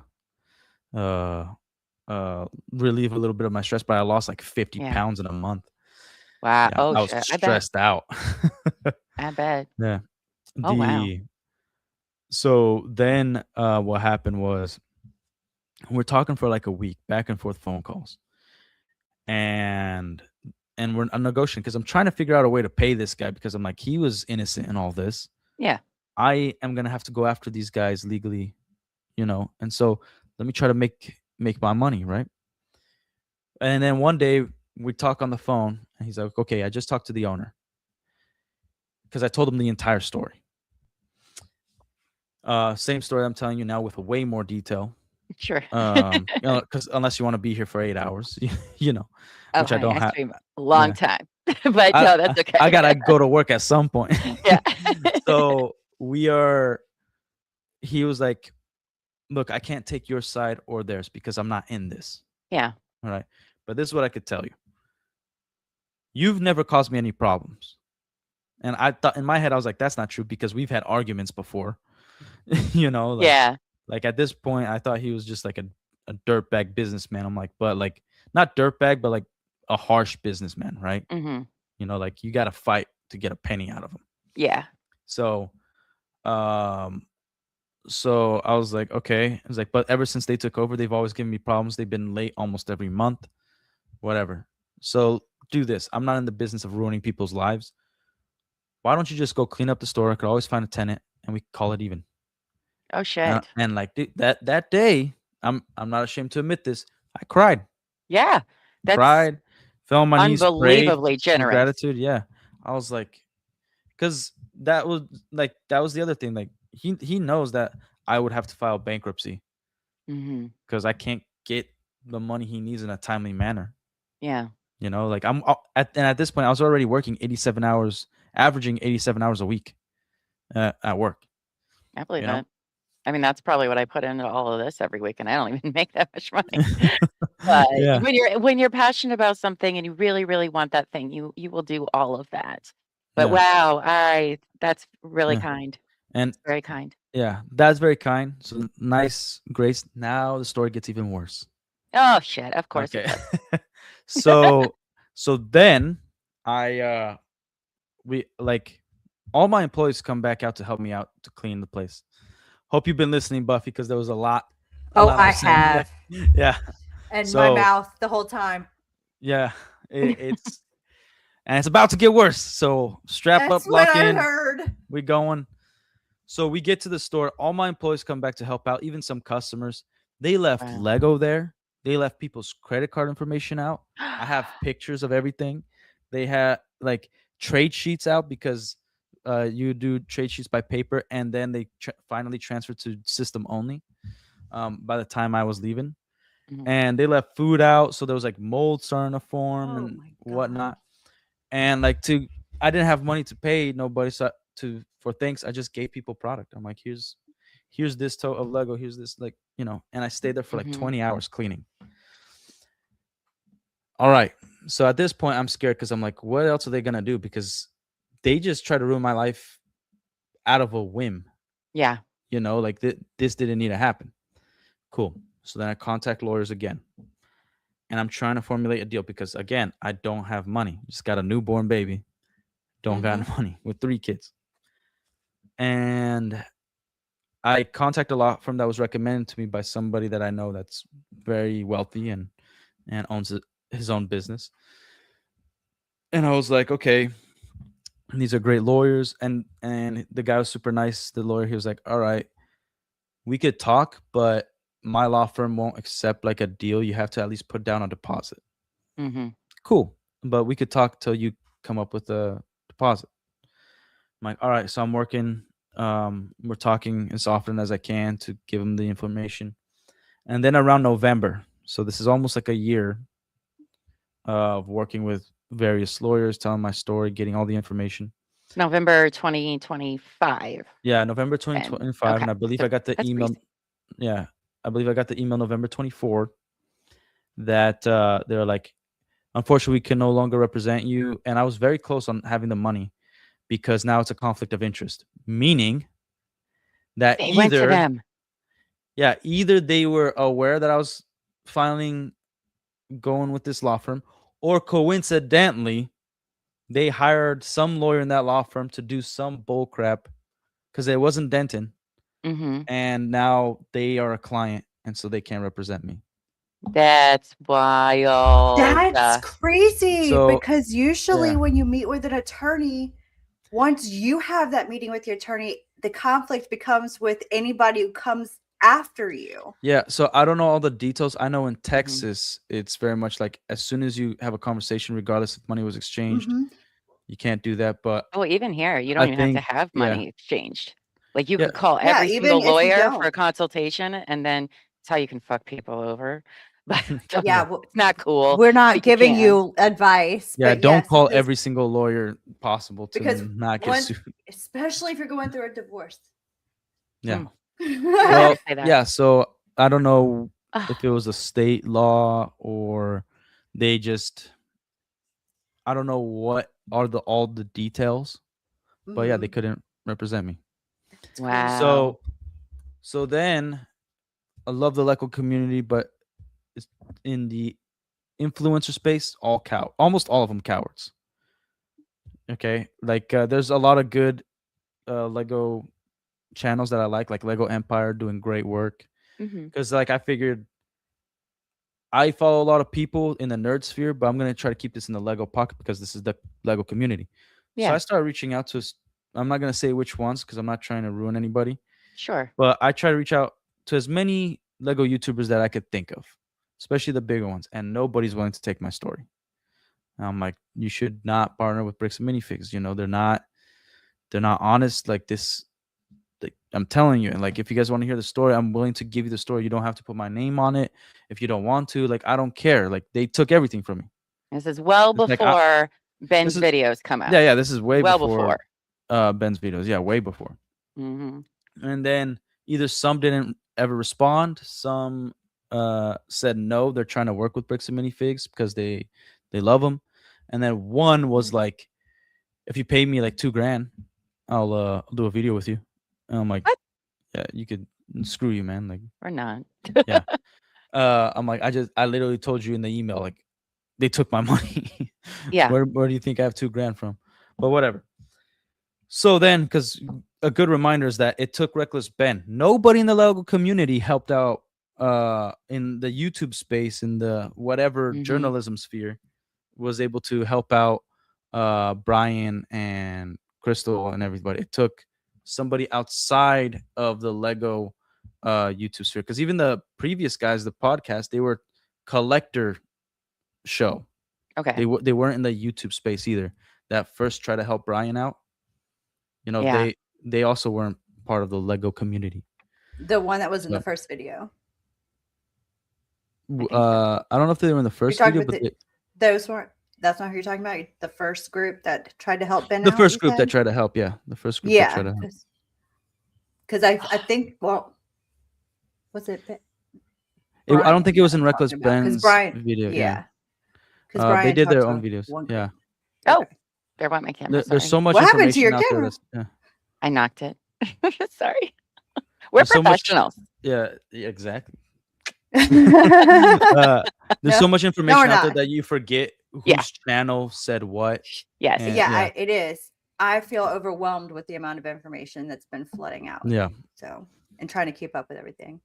It's it's been crazy. So then when Reckless, so I'm screwed at this point, right? And I kind of moved on. I'm like, nobody wants to hear my story. It's just something I have to live with for the rest of my life, trusting the Yeah. wrong people, whatever. So then fast forward to part 1 being released. And part 1 was released, and then part 2 I think was already on Patreon like very quickly. Yeah.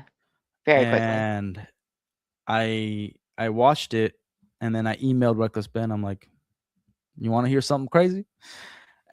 And then I Did started you- getting Question: What? when you watched it and you heard what was happening to Crystal and Ben, were you like, you don't want to see other people go through what you went through, but at the same It's to time, you're that like, point. fucking like yes. as soon as I saw Brandon on screen, I was like, son of a, like, as Yeah. soon as I saw him on screen, I'm like, oh my gosh, like F this guy.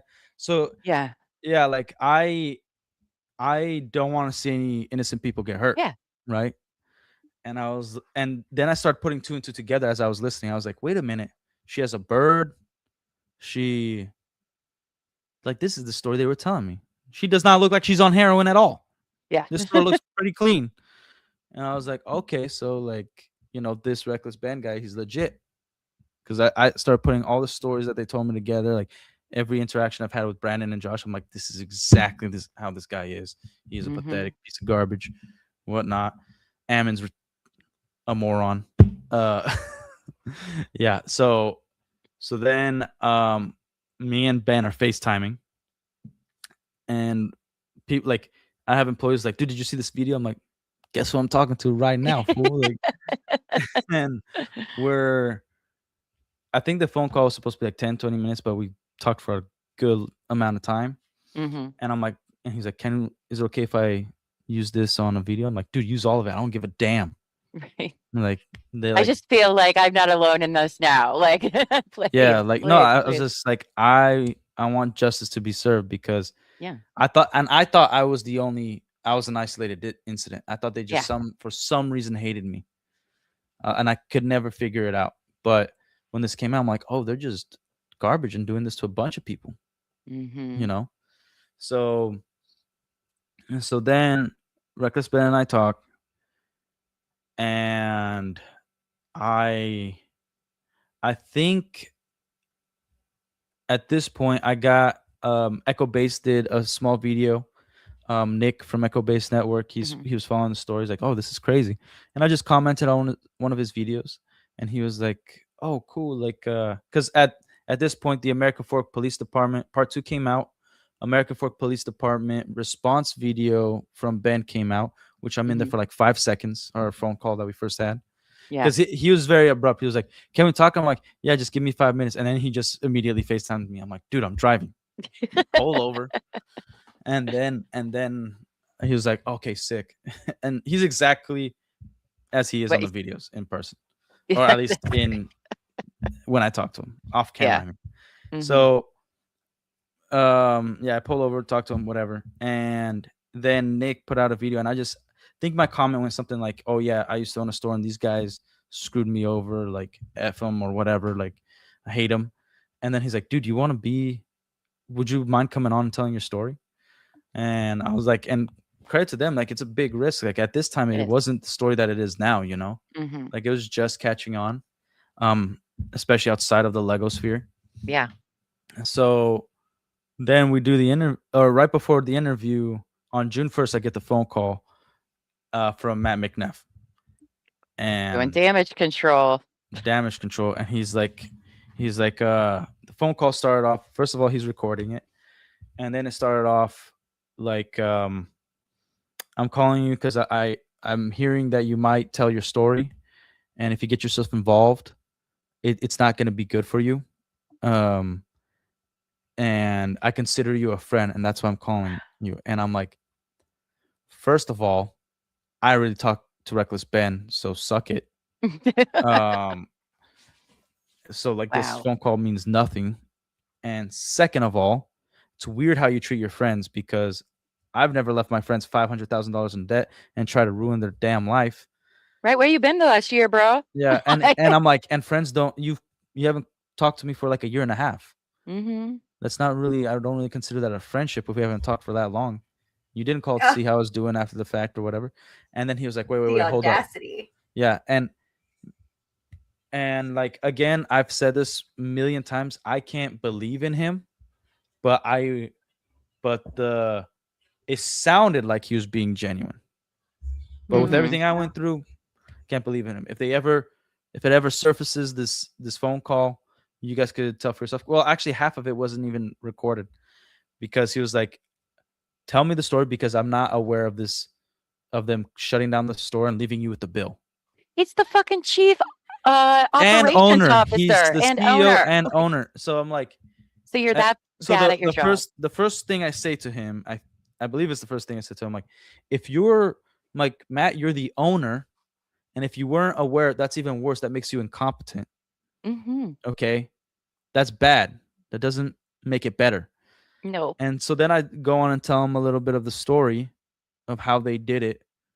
And then I'm like, they even said that they weren't ever officially the owners, that you guys were the owners. And that's why we had to switch to the corporate W-2s at the end.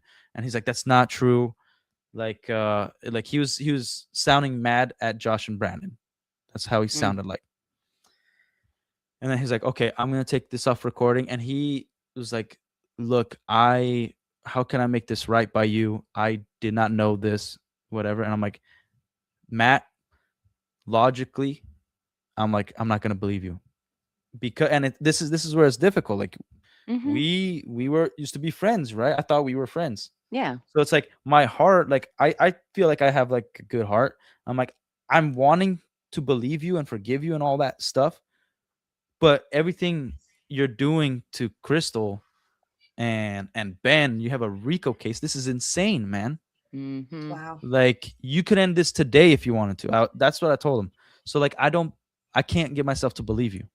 You can apologize all you want, because he was saying things like I want to, like he believes in integrity and he wants to be able to live with the fact that everybody he's ever come across, that he could look him in the eye and know that he did right by him.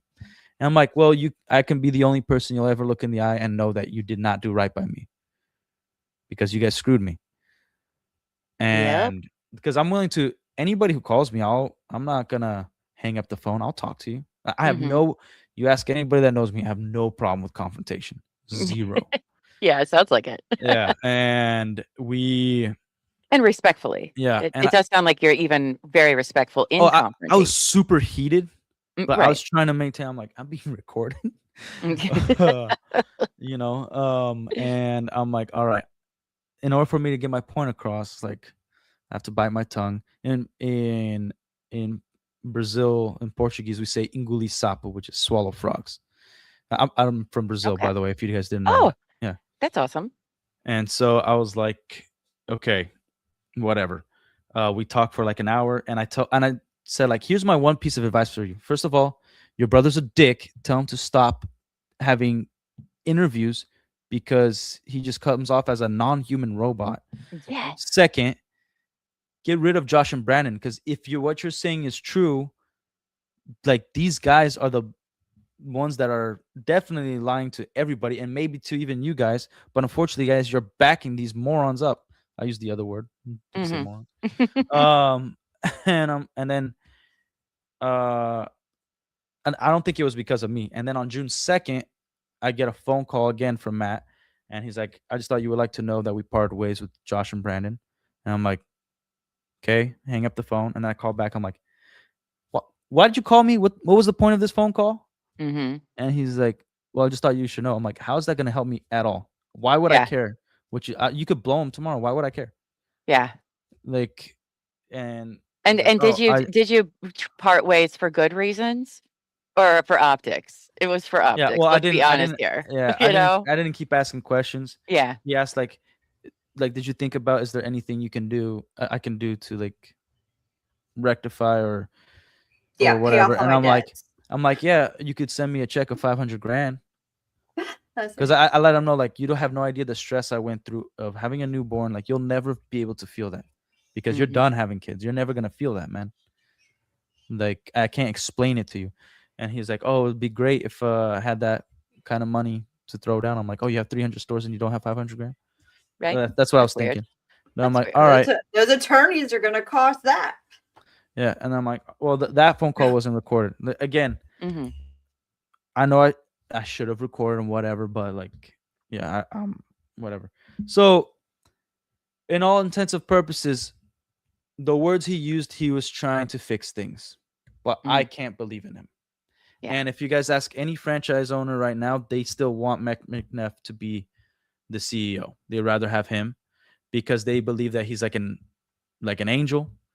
And it does sound like from all the interviews, and I'll say this from my perspective, when I watched them on ACOB and stuff like that, it seemed like Matt was out of the loop on a lot of things because Ammon would say something and then he would say the opposite. Yeah. And they contradicted each other a ton. Again, I'm not saying I believe in Matt at all, but it wouldn't surprise me if somehow we realized that he knew nothing about nothing, which also still bad because you're an owner. Yeah, I don't know if I'd want that guy to be CEO if he Yeah. fucked up that much with COO. Yeah. Like, but okay. Oh my gosh. Yeah.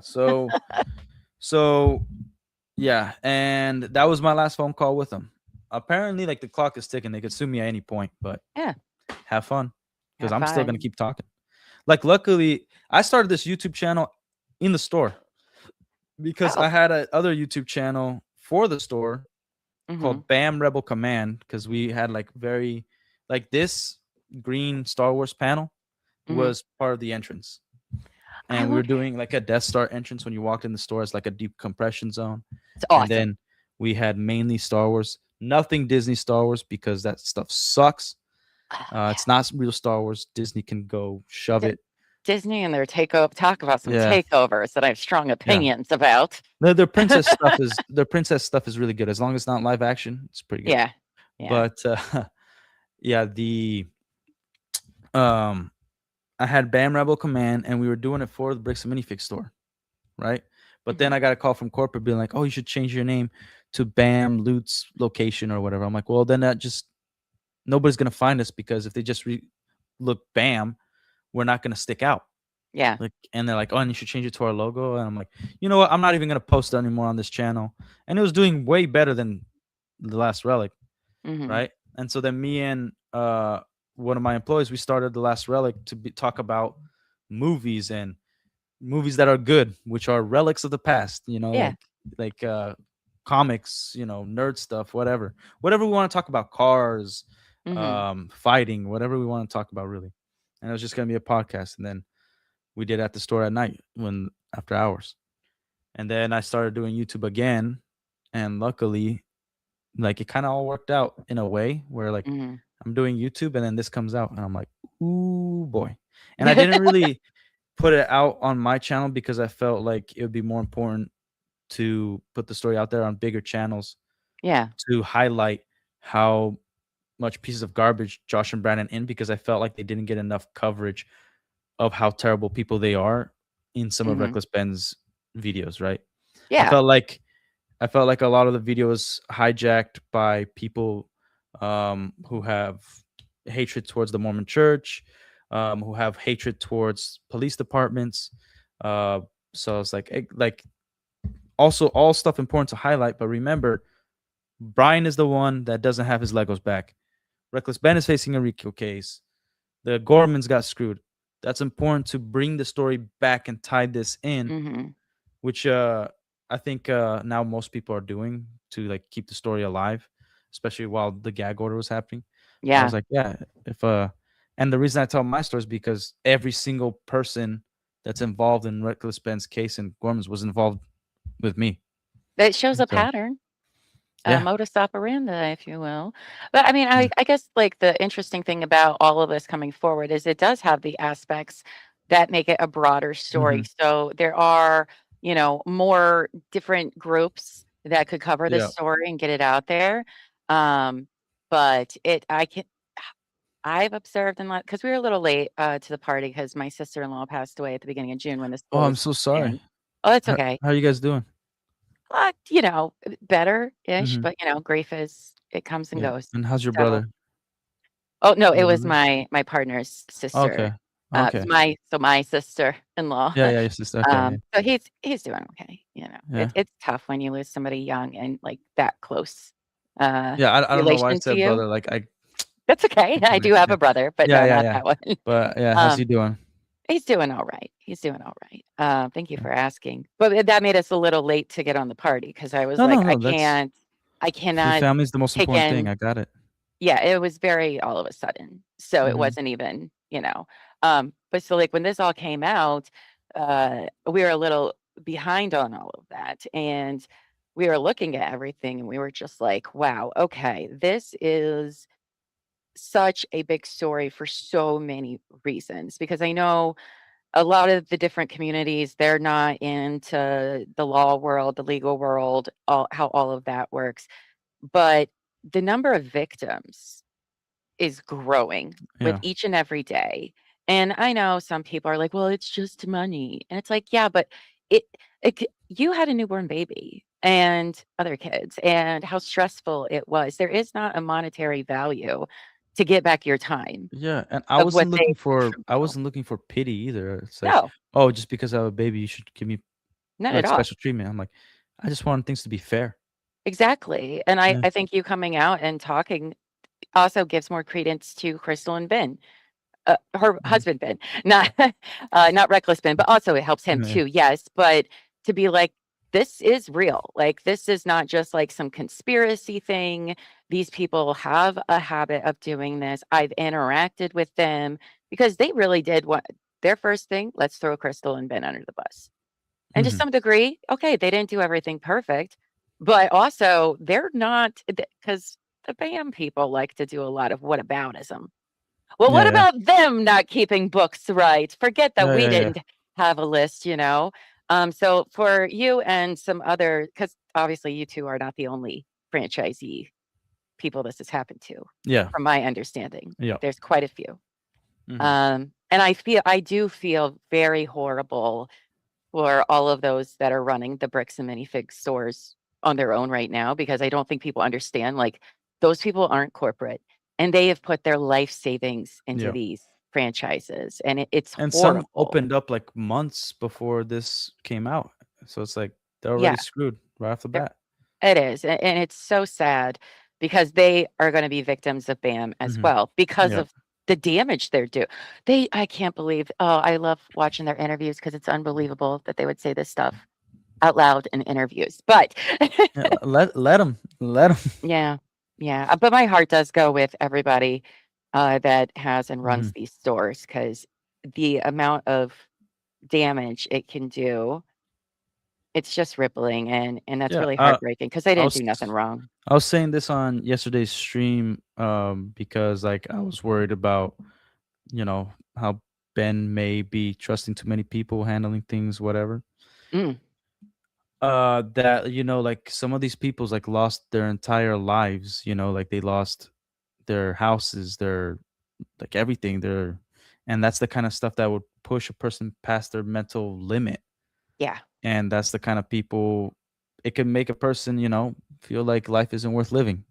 yeah, And so something tragic could come out of this kind of practice and everything. So it's deeper than just Lego, than yeah, just corruption. It's like it encompasses everything. Like there could be problems everywhere. You know what everywhere. I mean? And Yeah. it's all very real, and, I think Ben did great bringing this to attention for the world to see. Yeah. It doesn't surprise me that earlier nobody wanted to talk about it and get in the Yeah, because Lego they're world. the big guys. They're the Yeah, biggest franchise Lego company in the world, like, yeah. and everybody wanted a piece of the cake. But, You know? like, it's so much bigger than Yeah. that for so many different avenues and so many different reasons, and people do want justice.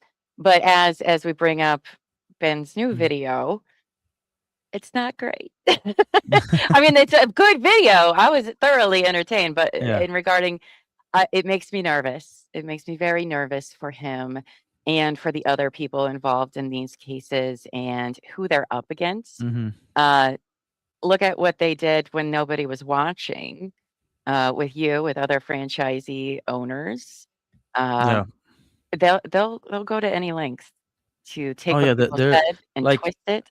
I said, this trade-off of the gag order, this is not the time to celebrate. This is now the beginning because now they got stipulations and stuff that Ben can and can't do.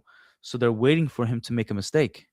Mhm, That's the point of this. You think it's a trade-off, like oh, they're just okay with him commentating on Bricks and Minifigs forever. No, they're waiting for him to make some big mistake where mhm. they're like, oh, now directly to jail. You and everybody who was involved in this mistake, you're in the RICO case, you're going to jail because you have no respect for the law. You violated this, and it could do a bunch of stuff Yeah, I against mean, them, look at how far they got with bogus Yeah. stuff. And then because one of the first things he says again in this video is that they stole Legos. And the first words, and I'm like, no, Ben, you Yeah, sweet like summer child, don't say that. Not like that, please, and thank you. yeah, because Um, that's the other thing. Like the YouTube videos, like one thing I thought about, like, they would get a ton of hate, but they would get monetized in like a day if Matt and Ammon created a YouTube channel and started posting their side of it every day. Mhm. People would Oh, I follow, thought. subscribe, get in their chat, harass them, but they would get all this attention, right? Mhm. So if you think about it, YouTube's one side of the story. We don't know what kind of ammunition Bricks and Minifigs got. We don't know if they Mhm. got an ace in the hole. We don't know what information they got to use against Ben, whether it be true or not. So Exactly. like this is all entertaining at the same time, but this is real stuff that's gonna happen, and it's gonna have real life repercussions. People could go to jail for a really long time, Yep. lose their entire lives over little mistakes. Little mistakes. You know, I do believe Ben had very good intentions covering this. I do believe in. Mhm. I don't know him. I've never talked to him. Did he do this because it would be good on YouTube? Yeah, but everything he went Yeah. through, though, I do feel was like well intentioned, right? He I did feel want to like help this I family. feel He like if he did, didn't care, he wouldn't have taken it to this length. yeah, and he still Yeah. cares. Yeah, I think he does care. But I don't know if, you know, just like when you had talked to the lawyers and you ran out of money. Mhm. That's how they win. Yeah, Is you running like, out of money. and That's their whole plan. said that's their tactic. They said it Mhm. to Crystal and Benjamin Gorman. It's recorded. Like, yeah, we're Yeah. just gonna drag this out. Wait till you run out of money, and screw you. That's it. That's exactly what they're gonna do. And You know, that's like the believe most 'em. common practice against an Yes, opponent in the legal system. absolutely, especially in civil court. That is the play for Yeah. everybody, it's corporate or not, but especially a corporate entity. Mhm. And then, you know, now he has these criminal charges as well. And I agree, all of this seems very bogus. I mean, Yeah, but but it doesn't they matter are if it going seems to use. bogus or not. All that matters is that they're getting their stuff done in the way they want to get it done, and they have a goal that we do not understand, and they're Mhm. trying to win. Yeah. And they're playing a different game. They're, as we can see, they're dishonest. And so when people don't play by the rules, and you're playing by the rules, you're at a disadvantage. Mm-hmm. Oh, jeez. But even when you play, even if you decide not to play by the rules because the other guy's playing by the rules, Yeah, they're now gonna you've compromised point at yourself. you Yeah. first. They're gonna point Mhm. at you first because you're the underdog with the less cash to get yourself out of the trouble. Yeah, Yeah. like you've compromised your integrity. So like, what is actually believable after that? Yeah. Yeah. I mean, You I know? don't think that Ben and them is going to try not to play against the rules, but Well, you're right. It's either yeah, but it's also like, then you got to be super duper clean. yeah, and also it's the other thing is like, okay, in like 2-3 weeks he got 1 million subscribers, right? Mhm. And he got all this fame, and I'm not saying him particularly, but you don't think there's going to be people around him that want a piece of that want fame, that want money, that may be willing to betray him, you know, just for some Mhm. clout, for maybe some cash? You don't know. Absolutely. So now it's like you got to be super careful because you're a trusting guy, but you're also a 30-year-old man. Like people are like, oh, this kid is doing. He's not a kid. Okay, he's not a kid. He's I a thought he man. was young. I thought he was in his early Yeah, 20s. yeah. I did too. And then I found did out he was too. 30 Oh, and yeah, I was like, and Ben. Yeah, and he's smart. He is smart.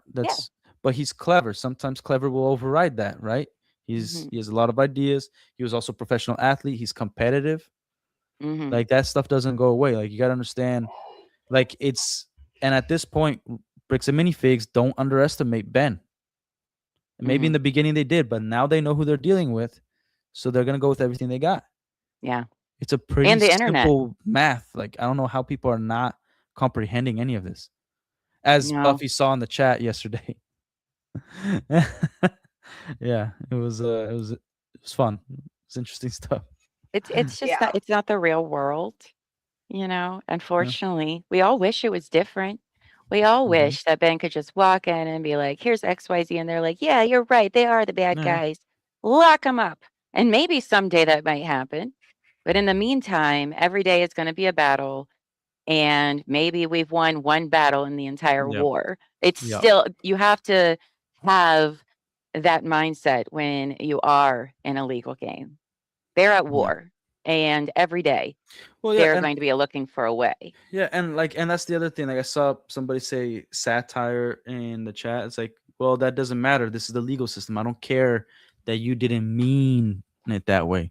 They could Mhm. take it like Ben saying, like, if they do the chicken dance, you know, like just today, we don't know if it was like it was somebody else or it was BAM corporate, but there's a advertisement on Facebook of a chicken minifigure, you know.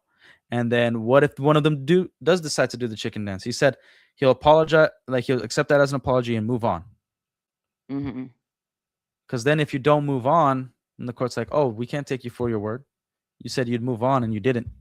You released part 4, part 5, stuff like that. I am glad Like, that they got an entertainment yeah. lawyer. That's for sure. They're going to need that if they take Yeah. this to trial for sure. Yeah, like that. But it doesn't matter if it's heavy or not. Like somebody could say, but I took it as good faith. You know, like what if Matt went and did the chicken dance? Like, I thought he was being for real. Like, how am I gonna know? This is a serious thing. This is a legal case. You know, like, yeah. And then the courts are like, yeah, why are you messing around with something that with a RICO case? Do you not take this seriously? And then they're gonna start believing that they can't trust Ben's word and Ben's lawyers. Because again, there's the human element. A judge is a human.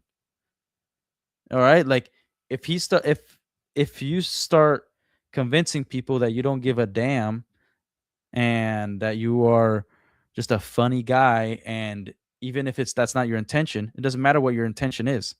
It just matter what's perceived. You know, how you look. That matters. So yeah, it's like it's I do believe that he knows what he's doing, but with this video and the things that I've been getting DMs about, like I don't know if his lawyers, if he's like venting every single detail to his lawyers. Don't know. I have questions about that as well.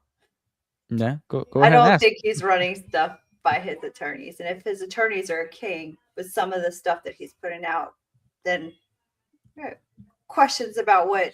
Yeah, either they're not that good or they're trying to do something that, again, we're not going to have full information. Hopefully they know something that they could do that's going to be sneaky. Mm-hmm. But yeah, it's from our perspective, it don't look good.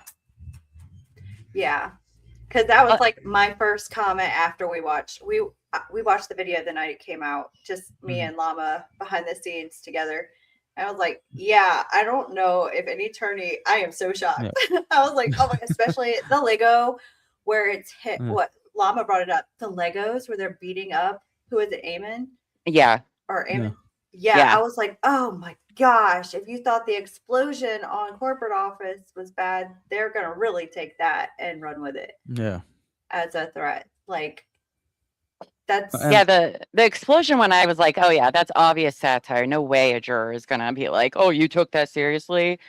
Well, the beating of the up isn't great. It's the fact that it's appeared after these complaints have already been filed in court. Oh, did I drink all that juice? I'm sorry, I'm like looking for something to drink. That it's fine, I'll use this one. That made me nervous with that scene in particular. I was like, fuck. Yeah. Why? Because he put it out after everything. Like he might have been able to get away with that. It's more important like when he filmed it, and it doesn't matter when he filmed it. He should have edited it before it was released. It doesn't matter if he filmed it that way. He can remove that post. Like they could have reviewed it and said, you have to take out this part, this part, this part, this part before you post it. Well, also it's like Spineless Ben, you know about Spineless Ben, the dude. Well, I asked in the chat last night, who is Spineless Ben? And the chat did fill me in on that. You should see some of the. Be careful because he does like you don't want to dox him, but it is out in public, so you could see the body cam footage. He just sells out Reckless Ben immediately, just like, oh, he paid me. It's a lie, and says all this bull crap. And then before this came out, Spineless Ben was trying to promote his Patreon. And he said that in his video, like they jumped the fence to get to the cell tower to climb up. And so like that's illegal, and that's in Utah. Oh, for fuck's sake. And so he said that. And now it's in part 3. And the timeline, if they can figure out, because I know the timeline. And they can figure out some things it could be a big problem. Jeez, imagine the original version of this video. I know, right? Yikes. Yeah. Yikes. Well, you know, and Yeah. I'm like you. When something like this becomes really big, this big story, there are people out there. There are opportunists out there, Yeah. and it does worry me because I know they're out there. I mean, even for people whose stories aren't that big, there's always opportunists trying to gain something out of this, even if it's close relation to Ben for insider information. Somebody could be a plant. I mean, I'm not trying to go into conspiracy mode, but these are all No, very but like these are realistic all possibilities. tactics too. Yeah, They've been they're used absolutely, before. They've been used before. absolutely. You know, the other person that you just named, I mean, they folded like that. They're Yeah. going to try things to make people around him fold and be scared. That Yeah. too. You know, that's literally how it always works for No, all the they'll other cases. utilize fear. They'll utilize their knowledge over theirs. Like it's always if you're a kid and you're interacting with a cop, it's always scary. Right. Jeep My Dad. question is quite serious. Okay. Yeah, Jeep Daddy. I can't find. Can you it's probably way up. Sorry, I had to go to the bathroom and stuff. Can you just repeat whatever your question is? Because I'm sorry, I didn't see if you had one, and I don't know which it is. But if you want to repeat that, then we can ask him that. Yeah, yeah. I mean, I don't think that Ben needs to not talk about things, but you Mhm. just have to choose things very wisely at this point. Because again, he not only is in civil court, he has criminal charges. Yeah, and also some Like, things have been fixed. I'll put it mm, that way. And people, like I said in yesterday's stream, people know about it that shouldn't be knowing about it. And neither Ben nor anybody that's been involved in any of these cases have announced it. And it could all be like the longer they don't announce this, the more somebody could use it against somebody else. mm-hmm. Use against somebody else. It could make your lawyers want to drop you as a client. Mm-hmm. If you're not following their legal advice and creating more problems, they have Yeah, every like right to drop lawyers you as a are. client. Yeah, lawyers are in the business to win, Yeah. make money and win. If they're making money but they don't believe they could win because you're not listening to them, they'd be like, "Well, go find another lawyer, man, because you hired me so I could give you advice, Hmm. and then you're not listening to any of it, so I can't keep going." And then you have to Yeah, start from scratch. they're not also gonna risk their, Reputation. reputation on Mhm. somebody. Now here's Jeep Daddy's question, he Yeah. reposted it again for us. Well, Eamon did say he would do things, him or other person of the company, and failed to do so. Why hold Ben to a different standard? Oh, do you mean like, oh, we're threatening to take you to court? And why hold Ben? I think I know what you're asking here. Here's why I hold Ben to a different standard is because if you want to be the good, honest person, people love to point out your flaws and misspeak Mhm. even more, right? If people already think you're a shitbag, yeah, they're gonna look at what you're saying and everything. But to someone who's trying to be in the right, this is what they do to good people that try to do good things: is When you tear have the apart moral things. superiority and they're Rules for looking the for a not for way me. to decredit you or discredit you, they will pick over your comments with a finer tooth comb to discredit you. Yeah, I mean, I'm not saying I'm holding Ben to that standard, but that is I what think people are they, going to. Like, that's just but what here's the happens. thing. When you have a shady company, that's the expectation. They're going to be Yeah. shady. Ben has put himself on the knight, the white knight, right? So we Mhm. expect, like, people will expect him to, like, if you want to hold that torch, you know. They want a certain sort of perfection, which is ludicrous because nobody is that way. But that's But and he's that's what the definitely other not side's that gonna do. way, and he's going to play the game how he wants to, whether I agree with how he's playing the game or not. Yeah. Well, it's also the internet. People are gonna they want to believe that there is some entity or person out there that's better than they are, and as soon as they find out that like they have flaws, they're out. Mhm. That's just some people out there. I mean, some people have already started doing that since the case broke. Oh, we don't support Crystal and Ben anymore because their inventory sheet keeping wasn't good. And it's like, what? Yeah. That. What are you Or talking like they'll about? Like, find out their political okay, views, yeah, and then they're like, "Oh, these guys are crazy." And like, yeah, you could believe that, but there's still humans that got screwed over. it doesn't You can, change why we're all yeah, here and you what we you need could yeah justice for. you can be all these people probably believe in a different God, different politics, different way of living than all of us do, but it doesn't mean that they're invalid and they're not human. They're still human. They're still good people. Yeah. It doesn't And they take got away the screwed. wrongs Yeah. at all. Yeah. As Buffy says, two things can be true. Right? Exactly. Sure, Crystal could have had the inventory sheets a little messed up. That doesn't take away from what the franchise did screwed, here.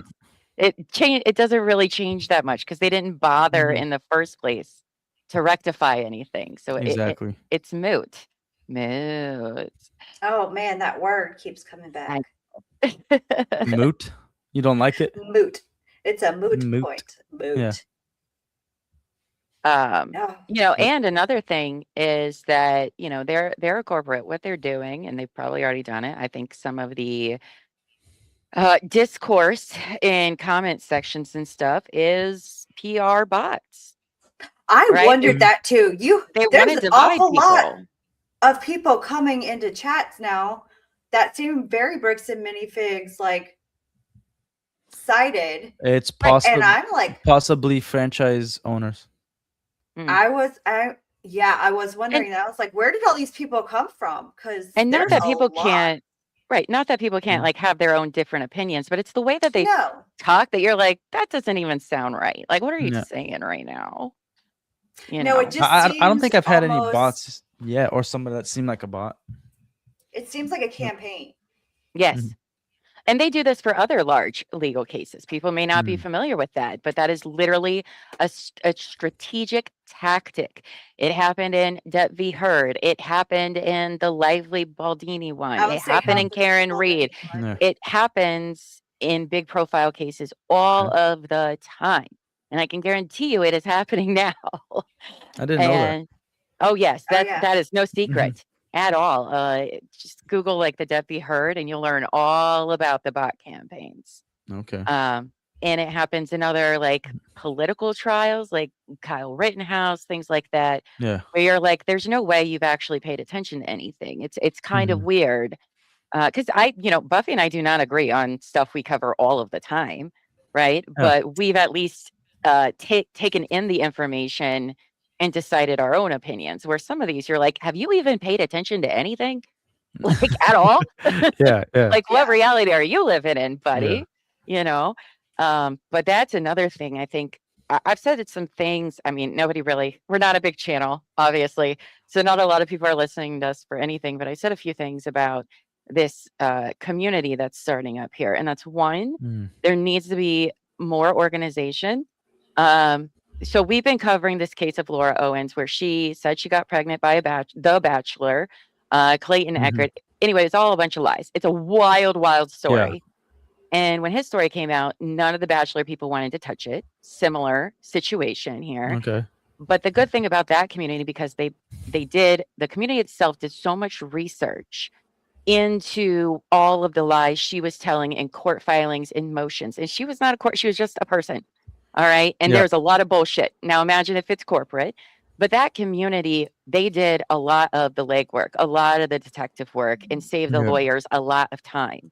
And without the community doing all of that, I mean, yes, the lawyers are great and did their jobs, but without them doing that, she would not be facing 14 felony charges right now, including perjury, including evidence tampering. Like, it is going to take a collective group of people to sit down, work everything out, record everything, dissect things, because that's a lot of money in legal fees, right? Now, the lawyers can rely on that, and they are going to have to do their own work because that's how that works in the court of law with evidence. But the community needs to be more organized. There's going to need to be fundraisers, because the minute there is no money, this is done. This is over with for Ben. Yeah. It just is. That's the reality of the situation. And also, it is keeping the story alive. I've seen some comments on the Reddit of, oh, these YouTubers are just covering the story for clicks and stuff. I mean, yeah, it helps, but also you want everybody talking about this and it not going away, because the minute it goes away, again, they win. Yeah, and I think like I think we would all be okay with just watching it like a TV show, the law tubers covering it and then him being able to put it out. But especially after the gag order, like, when you're a part of a certain community, that's why I like call out the Lego community a Mhm. lot. It's like, Yeah. you have an obligation to point out when something is very big and negative to show the reality. Yeah. You can't just be like hunky dory, everything's great, sunshine and rainbows. Like, no, like point out the reality, be authentic. You have a responsibility because you're the one that decided to do this. So if Exactly. you're on YouTube, I'm not sure how much of an impact I made, but I know I've made some by sharing the story and showing like my side of the story and pointing things out and communicating with Reckless Ben. Mhm. Imagine if I just like sat back and like, man, I can't wait to see what the next part is in, like, or what they're gonna do here No, I or think whatever, you brought a lot of credibility and a lot of validation, a lot of humanity to this story, Mhm. where Mhm. you're how it affected you. Like, I mean, we watched it through Reckless Ben's video, but I didn't really get into like the real deep, you know, The of personal details. human part, Yeah. yeah. And Mhm. you sharing how that impacted, it is to people just money, but that affects every part of your life, your children's lives, how you Yeah. are able to take care of them. And I think bringing that into it, the human aspect, look how it affected me and my family. You bring that human touch to it, Mhm. and also give credibility to what, that it's not just, this is a habit. This is a habitual pattern. Mhm. Like, this is not a one-off crazy story. This is what they do to people. And like, that's Mhm. awful. Yeah. Yeah. It's about getting real justice here, and those are some ways of doing it. And I think, I mean, I'm not saying the community doesn't do these things, but it is a Mhm. momentum that can easily be lost because eventually Ben is probably going to start making videos about something else, which honestly he probably should at this point for his own personal sake. So the rest of us need to be the ones Yeah. talking about it He's that can talk he is about it. currently filming other stories aside Yeah. from this. He's always a guy that's like constantly active and very Yeah. relaxed. Very relaxed. Well, that's good. I I mean, don't know anybody I like worry that. about his health a lot. Like He did being look in like he lost court, some weight at dead. when he was Yeah. I I was worried, saw yeah. like his update videos. Every time I feel like I see one, like he looks tired. Yeah. Yeah, he looks gaunt. He looks like the stress. You said you lost like 50 pounds, and Yeah. just from the stress. I mean, I imagine he's going through I lost something hair, I similar. lost weight. Yeah. Yeah, yeah. It's no joke. Like, Yeah. that's why people are like, "Oh, we'll say," like, to be in court and have that kind of pressure on you is an unbelievable amount to have on your shoulders Yeah. because once the government steps into your life and you're Mhm. like, "These people are deciding my future, everything," that is so much on any person, And it's even if they're also not in a big like, case.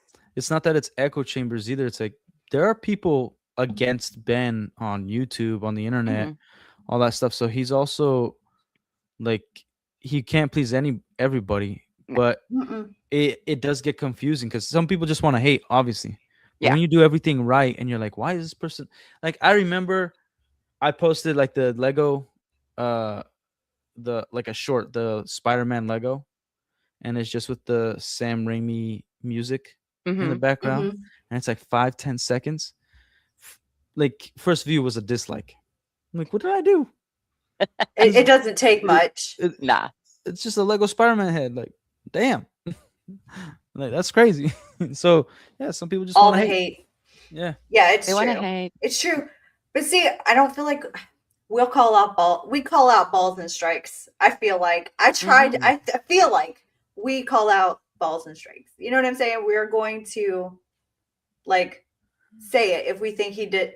We're obviously on Ben's side, but if he fucks up, we're gonna say it. No, you're being Yeah. objective. You're giving your opinion. You're being as objective Yeah. as you can, and you have no fault in that. Like, that's the thing. Like, sometimes just because you mention one thing that like you're not agreeing with the person that you like, everybody thinks that you're now like a cop out, or you're like, Yeah. you're You're being being negative. This paid? is crazy. Yeah, like yes. You're being paid by the Are you Aren't you being- McNabb. paid? You're getting paid by the McNevs. I'm like, no, I could No. be critical of some things because this Yeah. is serious. Like, Right, this ain't a right. joke. And, It's people's lives. Yeah. and we really Yeah. want the best outcome for him. Yeah, Really do. Yeah, Because and it's really a I've stated big this thing. before. Obviously, it'd be entertaining if this like was something that just blew up and as like a catastrophe for Bricks and Minifigs. But hmm I'm okay if one day like Benji's posts a video like everything's done, we settled, it's all good, bye guys. I'm cool with that because I don't want to see people get hurt. Like that, hmm if they could sit down, resolve all this, great. Like, and we move on. The people that got hurt, receive justice, all that stuff. I'm cool with that. I'm not in this to be like, yeah, I want to be famous. I want everything entertaining, and I want more content for me for years to come or whatever. No, like, I want this resolved. Yeah. I don't know if that will happen unless, I mean, Bricks and Minifigs Well- would really have to be like, Bricks and Minifigs All right, definitely we don't want to screwed go up. to Discovery. They don't wanna- don't. no, I they agree don't with want you. Discovery, I yeah. agree with They you. don't. They definitely do not. So at what point do they pull out? How far do they let this get? Mhm. Like, I think that's why they went after the GoFundMe, because that's important too. Like, if GoFundMe's are still active, they could constantly keep receiving money to fight Bricks and Minifigs, right? So their plan of like waiting out might not work because they could be waiting out for like 5 years. Yeah. And Ben's still making money, Like, you know? people don't understand how far you can keep kicking the can with every hearing. Like, I know people were super Mhm. pumped up about the one he had the other day. I was like, well, yeah, it was going to be a nothing burger. It's the beginning yeah. of these cases. It's going to be years. Like, we haven't even started. Yeah, nothing has started. Exactly. Nothing started actually yet Yeah. at all. And I blame that on just people just not being familiar with the process, the naiveness. It's like not, it's more you know, naive. you don't know. Yeah. Like, it's not like being familiar with the process, just being naive. Yeah. It's like And that's realizing like, understandable. yeah. I mean, that's how we're led to believe things, right? Is if Mhm. you did the right thing and you're innocent, everything is going to be just fine for you in court. We're Oh, all yeah. told that. And it's not until you either have been in it yourself in some way, shape, or form in any of the courts, or you're a nerd like us and watch trials and do legal stuff as a hobby. For And hours and hours a day. yeah. Yeah. So, I don't even think it's people. Again, I think it's naiveness, not just. I would never try to Yeah. insult somebody who doesn't understand how something works because it's very different than what we're led to believe. Mhm. Mm. Yeah, I watched some Especially of in your civil stuff court. before, like especially while you guys were reporting this. I'm like, oh, these girls are Huh, nice. Let me thanks. watch this. Yeah. Aw. And I'm so I was so always, glad you came and yeah. talked to us because Mhm. you're so fascinating. And you're so open and easy to talk to. yeah, that's how I conquered my wife. You're like, I got the kids to prove it. Yeah. did She's it. always like, anytime she's like, oh, that was so dumb of you. I'm like, hey, you married me. Yeah. All Yeah. right. Yeah. What does that say about you? Yeah. You know, Like, and I, all there the was time. so I told the story of like when me and my wife were dating, and I thought it was hilarious in the comment because they called me a misogynist. And because I asked my wife when we were dating, I'm like, what's your dream? And she's from South Korea. Mm. Dreams don't Okay. exist there. okay. Right? You get education, you go to work, and then you die. That's it. Yeah. So I'm like, all right, if you don't have to worry about money, I'm like, what do you want to do? Like, I got it. I'll pay the bills. What do you want to do? She's Mhm. like, I want to be a mom. I'm like, all right, I will do that. I don't know if we'll be rich, but I promise we'll have a food on the table, roof over our heads, and clothes on our backs. That I could definitely guarantee. I know how to work. Oh. And I've been able to do that. So like a lot of times, especially after this with no money, but like I was still able to do that, right? Mhm. And somebody was like, this guy like is a misogynist and he's brainwashed her into whatever. And I'm like, you should give women more credit, dude, because I'm Yeah. not that smart. And if you think I could brainwash my wife, like maybe you're the misogynist, dude. That's crazy. Yeah, you're kind of Yeah, like like, insinuating are you women's calling women intelligence. stupid? Yeah. Yeah, and then never reply. I'm like, freaking moron. I mean, I Yeah. feel like people can do whatever the fuck they want with Oh their yeah, life. like It's none of their fucking business. yeah, my employee was like, dude, But yeah. why you doxing yourself? Because like anybody that was like in game mad, I'm like, oh, I train at these jujitsu gyms. If you guys want to quit being a keyboard warrior, you could fight me. And here's the address. So I'll be there. I mean, that's the thing, And it'll right? be good for their business because it's a gym that you could walk into, train. Oh, there you go. It's awesome. Yeah, I might put you to sleep. I'm not that great of a fighter. You might beat me up, but I'll give you the respect if you show up. I'm not telling you where I Right? live, but Yeah, know. don't do that. The Yeah, Yeah, internet's crazy. I'm not. Everybody's probably gonna I'm come not after you. people here are insane. Yeah, crazy. yeah, I'm not insane. But I'll tell you.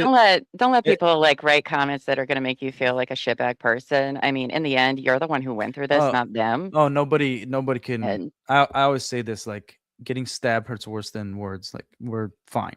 You could say mhm, whatever you want to me. It ain't gonna hurt my feelings. When you start going after other people, mhm, like yesterday, somebody in the chat was kind of being mean to another individual. I'm like, hey, yo, say whatever you want to me. Leave whoever it is you're having beef right now alone, and you guys mhm. can handle it later. Or like if somebody starts attacking my wife and she's not on any video, I'm like, yo, that's a problem. But you're Yeah, it's not. Oh rough. yeah. If you keep talking about me, you're not gonna offend me. It's gonna be cool. Mhm. We're gonna be all right. I'm Yeah. gonna laugh it off. It's all gonna be good. Well, I Mm. think, as Buffy said, and by getting this story out more is putting the humanity to people, right? Because people Mhm. do see this on the news. And I'm talking about people that like aren't on YouTube very regularly, who aren't into legal coverage or trial coverage or true crime in a sense. Yeah. They do need to see this human element to it before it gets to like in a box of things. And so, Well, like I pointed this out yesterday too. Like what you're saying, that like what I like to call. I personally have my own names for the processes. I oh, said okay. What are they? this is what I like to call the emotional transition phase, Okay. where like we now have the characters of the story. So now Bricks and Minifigs as a brand has a 50-50 shot, because now the focus is on Ammon, Josh, Brandon, and kind of Matt. Like he's not being Hmm. mentioned very much, but at least the top. Those are the top three, and then the other characters we have are, Ben and Chris Gorman. We have Reckless Ben, and I'm definitely Brian. missing, and Brian. Hmm. Then we got side characters: American Fork Police Department, the LAPD, which nobody's freaking talking about, which is insane. Yeah.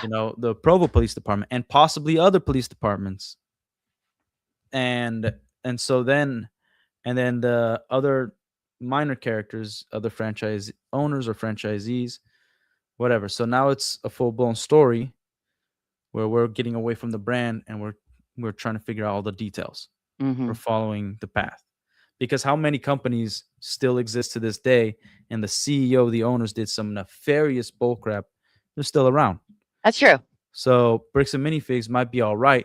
Ammon is not going to be all right. His reputation is destroyed. Josh and Brandon for sure. Matt's the only one that has like an inch of like possible survival. Possible. But We'll yeah, see what comes out about him. I think yeah, we'll he's see. been quiet, so like he hasn't been Yeah. he hasn't been super quiet, but comparatively to Ammon, Mhm. Oh, you yeah. know, But so like Ammon makes him yeah, look like good. this phase is like this is where a lot of Bricks and Minifigs owners are gonna have more confidence in Bricks and Minifigs as a brand, and they just want Ammon out as a CEO, which has already Yeah, started. I Yeah, would imagine it has. yeah. So no, Bill, this is any interaction with Kai. Kai does not get talked about Yeah, very he was the much, Bill. director of operations, I believe. Kai, and like they diminished his role, so like to make, because I think the claim was before, like he had no right to say the things he said, Hmm. And just and for the viewers to yeah, remind you who Kai is in the ring video when Brandon's there or he's who's on the phone that says, "Oh, they're taking over the store. We're taking over mhm. the consignment, everything." Right? That's Kai. Yeah, but also you got to remember, like he's also an employee, so he's acting under Ammon. So whatever he's saying, you just have to go back to Ammon, Hmm. because Ammon could have told him whatever. So you might like he might be in your guys' eyes a garbage person or whatever, but he's not part of the story all that much. He's Mm. just one of the guys that made the threat in behalf of Ammon. Because like if Ammon picked up the phone, he probably would have said those things as well in a more lawyer-like form. Okay. So but like again, and I don't know how much Kai McAllister actually went in on other things other than the evidence that we've seen. So But he's you like, didn't have much yeah, dealing with him during your no, story, though. no, not It really. was mostly As Brandon far and as I Josh. can know, as far as I know, I don't think so. Mhm. because towards the end, because Bricks and Minifigs was growing so much, a lot of people were moving in and out of corporate. Like Okay. the person I used to deal with, awesome guy. I won't mention his name. Super nice guy, very strict in terms of business.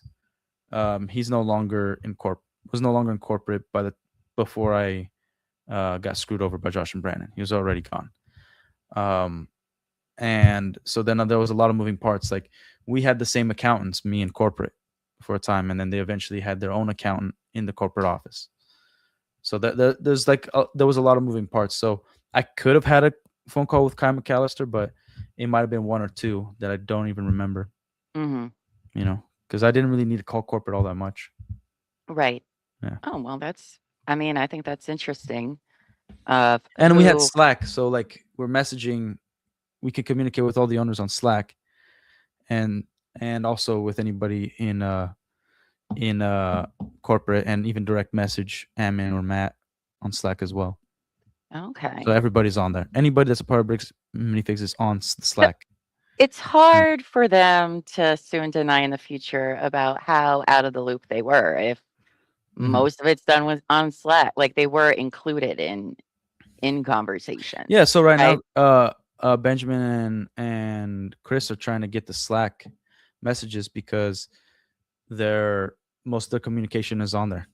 You know, like I have, like I keep forgetting, like I need more time to make videos, but it's also not even on Slack. You could see the footage across social medias of people breaking into the store multiple times, destroying the windows, stealing it at night, and then you could see all the camera angles that are not showing Brandon taking pictures of the store. Like they Mhm. have cameras in there, so we would actually be able to see him loading the U-Haul. We'd be able to see him taking pictures at an angle to make the store look empty or whatever. And I remember on Slack, she was, I think she mentioned on Slack that she wanted to move the location because of all the theft Crystal. that kept happening. Crystal, yeah, Mhm. it was more than once, and yeah, it was like that. And that's the other thing. Like police officers absolutely hate retail theft because Mhm. it's impossible to find the person who stole. It's really Well, hard. yeah, for the most part. But yeah, for like if And they have to somebody's, do it several times yeah, before they like can usually do it. if I was missing a product and I just call them like, I had this product here, it didn't go through my POS system, it's been these few hours, they actually usually ask you to investigate. Like, did you check on your employees? Did you check who came in and out? Do you have a camera at this particular angle? Like what kind of bags, what details? Like it's like who Mhm. would be the culprit? And you're like, well, I don't know. It happened between these hours. Can you check it out? And they're like, most likely won't be able to do anything. Yeah. They Yeah, got most they mhm. got other busy stuff. So That that's is just very true. like anybody who owns a brick and mortar, you understand that the police, most likely you're just gonna piss them off by calling them reporting a theft, unless it's big, and you have them Yeah. on camera, and it was hours like of the night or something. But You have during to have, working like, hours, all yeah, the information for that. You have to do yeah, their yeah, job in order for them to really care yeah, most times, which, I'm not gonna say it's not important, it is, but there's also less people that generally work in those yeah. departments, And also, if it's less like a mall and detectives. there's security, you have to talk to the security Yeah, first, and then they have to contact the. It's a lot of bureaucracy, like low level bureaucracy of how it all works out. yeah. But yeah, I mean, it sucks. It really, really does I mean, it yeah, is yeah. to a degree. It's not just like a loss of a product, it's a violation of, Hmm. your store, your business. That can happen. I don't want to downplay how Yeah, yeah. Crystal must have felt with people breaking into her store. Yeah, It's very real and and that's scary. also the state, like different state rules. Like luckily I was in Mhm, Florida, so there's possibility of carrying, allegedly. So mhm. if you were to break in my store, you may be put to sleep in a specific way. You know? Unless you're Josh and you can just call the police and Yeah, tell them that's you're your gonna Josh. You shoot could just somebody. threaten everybody and you're gonna be fine. And they're Yeah. fine.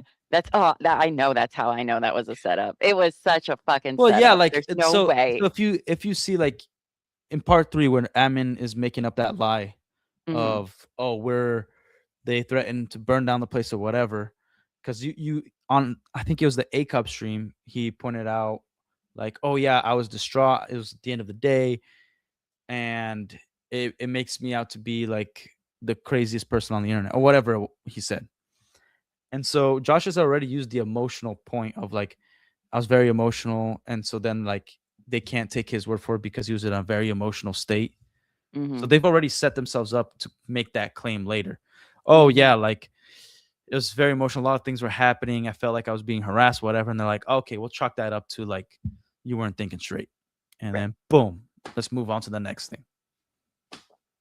So I like, do believe there was a lot of setting thing. Oh, that lady cop. What was her name? Don't know. What oh, was the her one name? Provo, freaking A, like, yeah, Yes. she is 100% corrupt. She should be in jail. Mm-hmm. The piece of garbage. In his opinion, allegedly. In my opinion, allegedly, yes.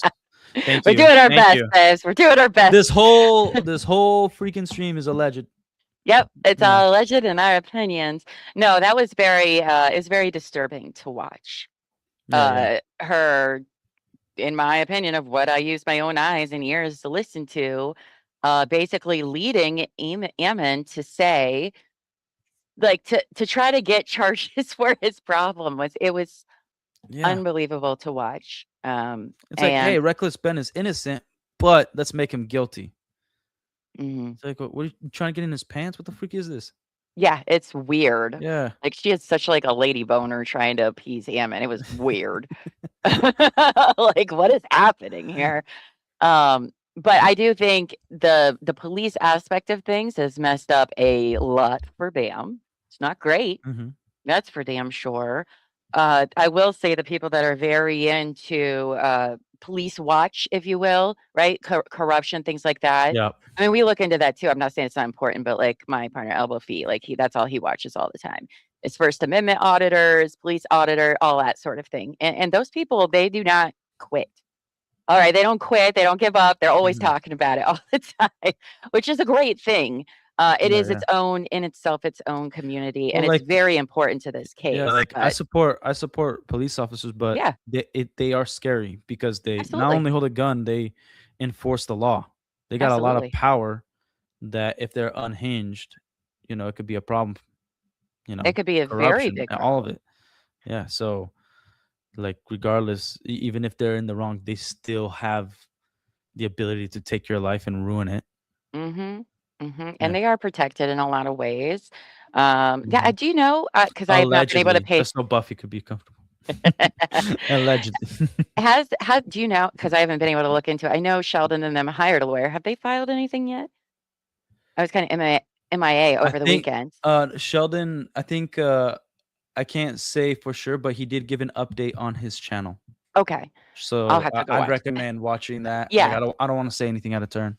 Yeah, sure, But yeah. absolutely, absolutely. I didn't know if they had filed it yet because I haven't been able to really look at very much in the Mhm. last week, but, I know that they retained a very good lawyer from my understanding and looking Mm. into him, which I think is very important Yeah, and I could help heard that in they have criminal some of the case. greatest lawyers possible for this kind of case. Yeah. Yes, absolutely, Mhm. absolutely. Because that, you know, they have a pretty solid case. I'll just leave it at that. Yeah. They And have a very solid case against the police department. just a heads up, I have like another 40 minutes before I have to get to work. So, Oh, okay. No, well, that's okay. just so the chat knows and you guys know, but like whatever you guys want to talk about, now we're in Oh, a yeah. time crunch. Now we're in a time Now we're crunch. in a time crunch. Now the time is ticking Yeah. down. Even though my story lasted like an hour and a half or so, No, your that's story the was condensed great. version. I I'm mean, it was sure a it terrible is. story, but it was so Yeah. interesting to hear all. Oh, my bad. I'm not a good storyteller, is what you're saying? No, no, No. not what I said. I said your story wasn't great, you but suck, the man. story was interesting. God, you know what? I'll You're just right. You're mute right. myself. No. Keep talking. It's okay. We're already besties. Look at us. We're already besties here. Oh, I love that he can just dish it out. Well, I think You've joined the pack. you have. Heck It's yeah. fun. You can sit here and watch hearings with us sometime. How fun would Yeah. that be? That'd be all right. Oh, Like man. I'm the kind of person that, and it's what I guess you could say it was screw me over. I'm a very trusting person, but I go Mhm. right for the throat. I'm like, I'm not gonna have small talk with you. I'm gonna be like, yo, I'm into Lord of the Rings, Lego, Spider-Man. Tell me what you're into. Let's party. Let's hang out. Right? All right, Actually, it's so like funny you said that yeah, because I was very nervous about this interview yesterday because I was like, oh yeah, my God, I should probably go watch his other interviews he's done. I'm gonna go try to do it was like 10 o'clock at night because this week has just been unbelievably busy. And I was like, I'm gonna go do that. And I watched, I mean, I know who you are. I've seen you on things, but I was yeah, like, I'm not prepared because I have really bad anxiety. Um, yeah. and I was like, okay, I need to know how he is. I watched 10 minutes of your Q&A and I was like, it's fine. We'll talk about whatever. I got lots of common with this guy already. We don't even have to talk about the case. What nerdy shit do you want to talk about? Let's Heck yeah. go. So that took my nerves away. I was like, oh, okay. He seems like a Awesome. very chill, He's easy cool person to people. talk to, Oh, you thank know. you. I try to So, be like I. It's I think it's hard for a lot of people on the internet to understand because I try to like talk to everybody.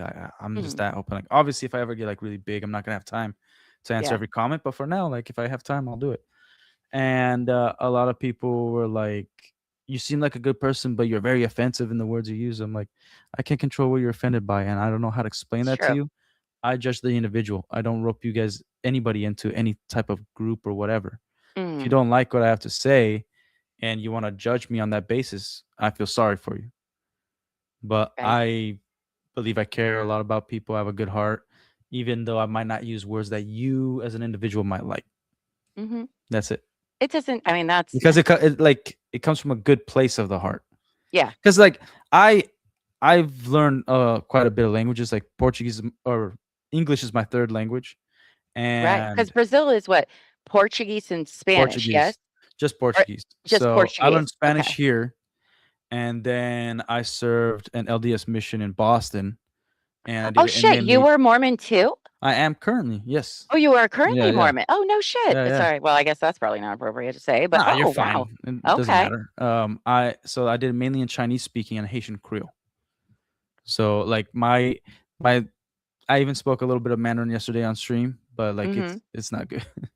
I need to practice more. And then my wife's Korean, and I've just been You're lazy. Yeah, I have to speaking learn a lot Korean. of languages Yeah, in the stream.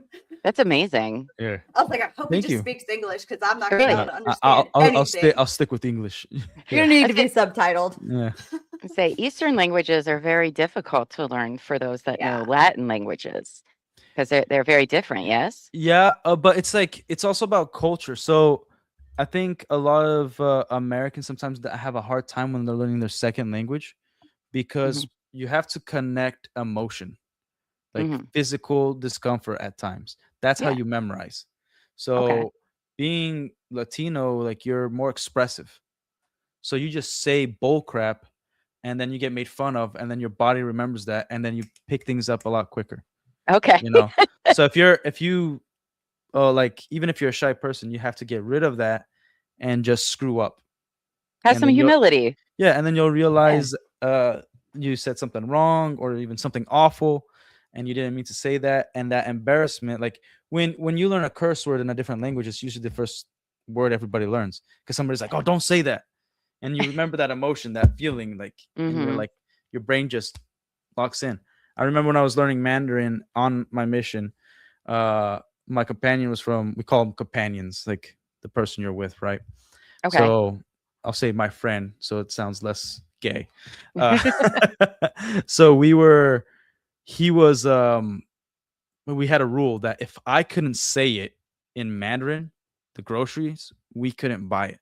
So we ate like eggs, bread, and milk straight for like 3 weeks. Oh, Yeah. how long were you over there for your mission? Those Yeah. are what, year two? So for We don't males, have it's a two lot of years. Mormon, like I don't know any Mormon people. Ohio, of course, we do have Mormons, but I've Mhm. never Yeah. encountered one to learn about them or talk, I've never had a friendship with You them could feel free to specifically. So, whenever you want to ask me a question, I will be open yeah. to answering it. So how long were you over there for? 2 years. 2 years. So Wow. usually the male service mission would be 2 years and females a year and a half. Mm. Yeah. And I've said this on other streams. Maybe I said it earlier on this one, or maybe it was our stream before. But I do think that there's a lot of Mormonism behind a lot of the actions, but it Yeah. is not representative of every Mormon out there at every Mormon place. Because I very much believe Mm. people have that autonomy. But I know that in Utah specifically, That is the culture. Like you live That in, there, whether you there, are or not, they're you want to know? predominant Funny there. thing Yeah. is that there's a culture in there that completely sucks. That even the head of the church has like condemned the culture of Utah. They're Oh, like, it's ridiculous that you guys are acting this way because it goes against the belief. yeah. But like, and that's not in relation to bricks and minifigs. But it's Sure. No, this is side like the topic. church might be aware, but they're not involved. And I'd Mhm. say like because any name that is thrown out should be investigated. That's not a crazy thing to say. So like No. if they're using the church's name, the church should be investigated. That's not a problem. But they Mhm. don't have anything to hide. I think it's just people are trying to run with like, oh yeah, this goes deep into religion and whatnot. Like, no, it doesn't. There's garbage people in every fandom, creed, Yes, religion, absolutely. race, it don't matter. So if somebody ever is using the name of any religion, Mhm. like that's on them. To do ill Yeah. will. Yeah, to Agreed. do their will. So like the yeah, Utah is predominantly Mormon. Um and I from what I understand, I've been kind of trying to get 2 officers on stream that are in multiple different, I won't say which precincts, but they don't want their careers ruined, and Absolutely. I don't think they're gonna be able to find a way to come on. But Mhm. let me tell you this: like, not a whole lot of Mormon cops in Utah. Really? Not a whole lot. No. It's interesting. It's Yeah. interesting. But, it's not even with religious people, right? Some people are like, all cops are bad. I don't believe that. Yeah. I I don't do believe believe that that there either. are good cops out there I that are believe trying their that. best, but Yeah. there's bad people that are in every single field, religion. Mhm. There, you cannot escape it. They Yeah. exist. That's humanity. I believe But American wow. Police Department is mostly corrupt for sure. Yeah. There might be That's individuals that are innocent in there, sure. but like the people that are involved in the reckless suspension, they're definitely not doing things right. No. They're making it up.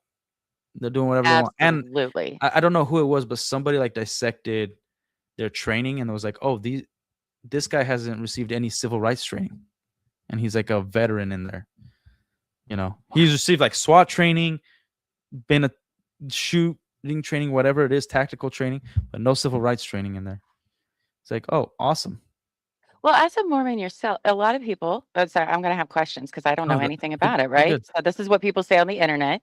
Maybe you can help clear it up. So they mentioned that Josh and one of the other cops in the story, I don't remember specifically which one it was, Mhm. but that they had like done missions before and So everything. I believe Josh and Ammon served a mission together. Okay. So are those kind Yeah. of bonds because you are gone with somebody for several years? Yeah, like you don't know how long you're with a person. So there's transfers every month and a half. Oh, So we say like, oh, he or she was my companion for 1 or 2 transfers or 3 whatever it is. mhm. Um, again, like I think it's important to know that they have known each other for a long time, but just like I don't know how long they've been in business together, and Okay. I don't know if they were pieces of garbage then as well. I don't know about the cop. Like the cop might have served a cop might serve the mission and is Mormon. Like I don't know if he served mission with Josh. Okay. Like I know Josh tried to use so like in our church, all positions are volunteer. Nobody gets paid, right? Okay. So he was part of the high council. And the high council, we have what we call the wards, the individual church meetings, right, where you go and worship.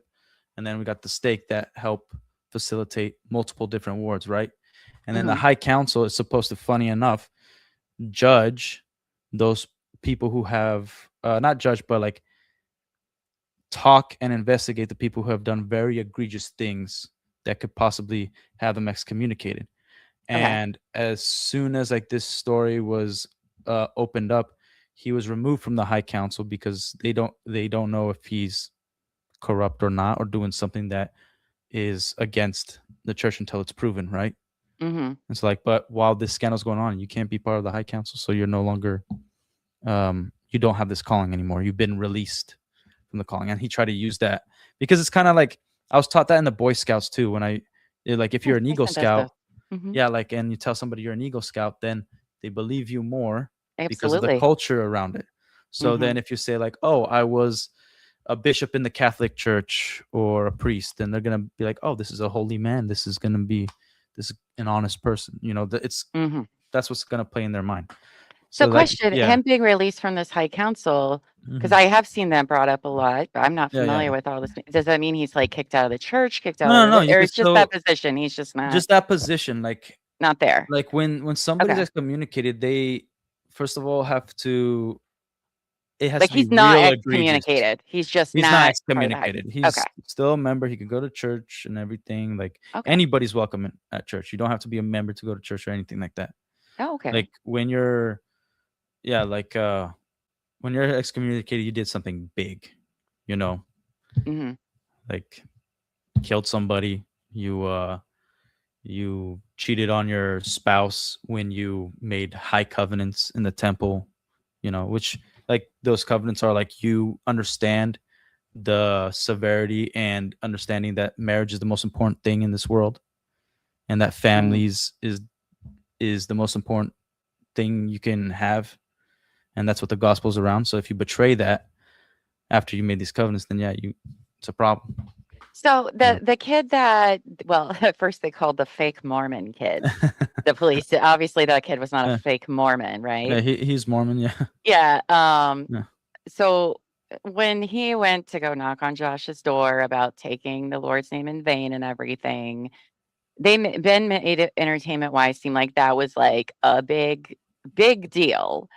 Is something like that in that religion that high of a? I mean, to me, it should be for all religions, but whatever. I'm not. It's not my. Yeah, It's not like my circus. Not my monkeys. But was that more of an annoyance, or was that really like a real like? it's definitely the more F? of an annoyance. Like you're taught you can break whatever rules you want, you know. Mm, Like the belief is like you're just not going to receive certain blessings. So whatever your belief is on blessings, then go do whatever you want. You could still come to church and all that. You're just not going okay, to receive certain blessings, right? I see. So it's not even about that's like, oh, you want to try to be the best version of yourself at all times. Sure. So you want to avoid vulgarity, but just because you're vulgar, you cuss or something, doesn't make you a worse person. Doesn't take Yeah, everything yeah, away. it doesn't take Yeah, anything away. sure. Like you could be a Sure. good person and for whatever reason and then speak the way you want to speak. It doesn't make you a bad person. Yeah. So, but especially like it is usually jarring, especially for a kid to hear somebody they see at church cussing away and whatnot. It's like, oh, like, and remember, Utah's a bubble. So the way a lot of people think, like, they don't see real life, you know, Yeah. a whole lot. You Mhm. know, they think like getting stabbed, getting shot as something of the movies and what and all that stuff. So life is pretty good in Utah, to be honest. You can go outside your house and you're gonna be fine for most of the time. And so when a kid sees that, it's kind of like seeing, you know, a 4-year-old hearing a bad word from an adult, like, that's Oh, you said a no. bad word, Okay. you know. So Yeah. yeah, it's kind of like that. But yeah, he could say whatever he wants. It just Yeah. doesn't look good. You know, Right. It you doesn't look don't look great, like a but sane person the way he did it. You know, like I think cussing is funny. I just was raised not to cuss. Mhm. Yeah. Everybody has their own preferences for that, and I Yeah. certainly respect that. It's one of the 10 commandments. Well, I have different opinions on what that It's one commandment of the 10 actually commandments, means, babe. Yeah. but but no. Well, like So taking the Lord's name in vain just means like you have to use his name with a purpose. You shouldn't just like willy-nilly because of who he is. He's our creator, God, you know. my interpretation That's of what it is. that was that, people say they're doing things in God's name and it's against everything Mhm. for them to do that, right? Yeah. And to me, that's taking the Lord's That's name in true. Yeah, vain. it's not That's how I explicit. interpret it. No, I think that, but like, you're right. It's like you could well, say, God told me to do yeah. this. No, he didn't. Shut up. Yeah. To No, commit crimes and things like that. you're 100% correct because a lot of people just think it as one linear thing. Yeah. Like no, you could use the name of God to do nefarious things, and that's taking the Lord's name in vain. Yeah. And yeah, so I think that if there's it's a God, he's not mad if yeah. we just say Like it if you randomly. say it That's like not gonna, slang, yeah. it's the level of vain, right? Like Yeah. okay, you're not gonna go to hell, but if you're like trying to kill somebody while using the name of God, and it just comes from your own head, like you're gonna have to take that up with the big guy. Yeah. You know, like I can't help you there. Well, we really appreciate that insight. I know Echoes and Jeep Daddy, they are ex-Mormons. They're friend Who? creators of ours. They're friend creators of Oh, ours, okay. Echoes from the Tabernacle in Jeep Daddy, and they've Mhm. provided us insight as excommunicated members of the church for Well, different reasons. they're But not excommunicated. I just think they left. oh, it's, No. sorry, I'm probably using that term incorrectly. If so, I apologize if they're listening. yeah, Sorry, like- that probably means something way worse, doesn't Like, it? yeah, like excommunicated means like you did something egregious that like Oh, that if you want to come back to the The church, church said goodbye. the prophet and apostles need to prove it back because there's a lot of people that have been excommunicated that have come so you're back. forced So out, yeah, so you would Okay. say inactive. inactive. They're not active in the church. Yeah, Sorry, there's- sorry, Because- Echoes yeah. and Jeep Daddy. That's not what happened to them, by the way. They chose that. Yeah, All yeah. right. Before that, but no, they, they're the only people I know that have experiences. So I do think it is to some degree. I believe it has a lot of play here, but I can also see how it doesn't. And again, Yeah, it's the not- organization itself is like where like I get it, like Yeah. they're not facilitating anything. It's like people might be Mormon that are involved. That's like as deep as it gets, really. Like the church, like any church, if their name is being thrown around, they're aware. Oh yeah. You know, I mean, the Catholic Church did it for thousands of years. Yes, It's a historical. I mean, Yeah. again, it doesn't matter the religion, the head body of it. Yeah, It's yeah. been done and said for millennia now. It's not a brand new thing to be Yeah, yeah. aware of what's going on there. Yeah, it's just like if you hear your name being thrown around, same deal. You're aware of it. If you have good friends. Yeah. If you have good friends. Well, with that, by the way, you are more than welcome to come on anytime. We're more than happy to go on your channel for thank you. whatever reason. You're such a Heck yeah. pleasure and easy to Oh, talk thank to.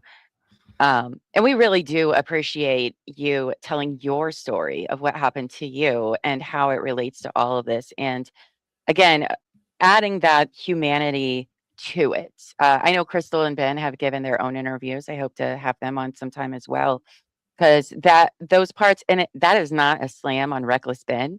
All right, you have a time limit. You can only fit so much in, and he had a purpose with his videos, right, to draw Yeah. attention to this corrupt bullshit that was going on. And I respect him for. I mean, he couldn't include all of the other stuff Yeah. that had went, and that is no fault of his, because I've sat here for how many weeks now being like, all right, how the F do we tell this story? Mhm. Because there's so many parts to it and it's all so important. But I'm glad that it sucks that so many other people have done this. And maybe by you talking more, it might inspire other previous people to want to come out and talk and feel safe about it. It may not. And I don't blame anybody that's been through this to not want to talk about it. Yeah, it's Um, like they're I try to hide it as much as possible. Like I got emotional on one of the streams like right in the beginning because like I didn't think I was getting emotional because it just like the memories and the feelings came back of like despair. Yeah. Because like, oh, I'm already starting from zero. Now I have to start from Absolutely. like $1 million debt. Negative Like, 500,000. yeah. So it's like, and Yeah, with a and- newborn, it's like, and it's like people that you thought were friends that stabbed you in the back, and you start thinking, who else can I not trust? You start even thinking about like your family members. Can I even trust them? Like your mind starts going crazy when you get stabbed in the back, and so then Yeah. you feel that like you feel alone, even with people around you. And it's not saying depressive. Like I don't think I was depressed, but it's like you start looking around and the world feels empty. Mhm. You're like, and remember, like I truly thought I was like the only one. And I Yeah. bet Crystal and Ben probably thought they were the only one. Like Mhm. it's super lonely to get screwed. To get screwed to something that, again, back to having had a business myself, what that means to you. I mean, yes, the goal is to make money, but the blood, sweat, tears, the dreams that were had there, the working your ass off to try to achieve it, and then it just goes away, whether it's fault of yours or somebody else's. It's devastating. Oh, Like it felt like losing a child when I lost mine. And that's business. It is. Businesses come and go every single day, all over the place. It is part of that world. But I think that part of the story gets a little lost if you don't realize the thing that you, even Crystal and Ben, have suffered from this because, and then they're blaming it on all of you guys. Yeah. The other part that sucks is like I'd be okay if I failed. Yeah. You know, I'd be all right. Like if I like could track it back and be like, man, this is where I screwed up. This is how I went bankrupt. This is where I lost all my money.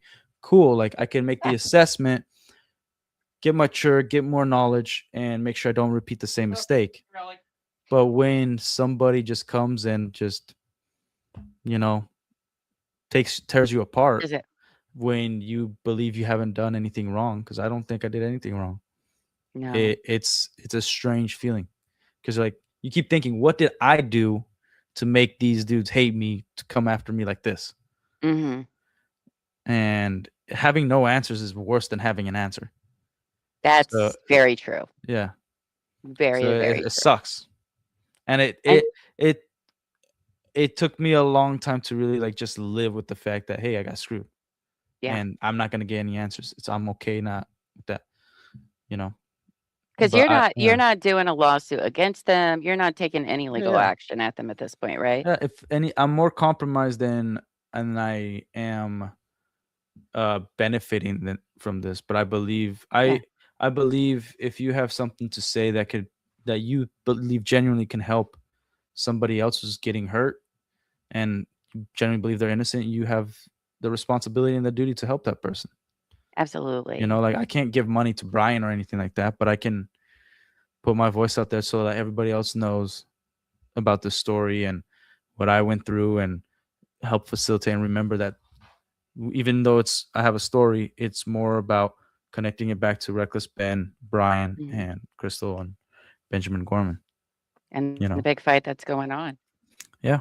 You know, well, I think that's when we did a fundraiser for one of Laura Owen's victims a few weeks ago. At first, I was like, listen, I don't have money really at all.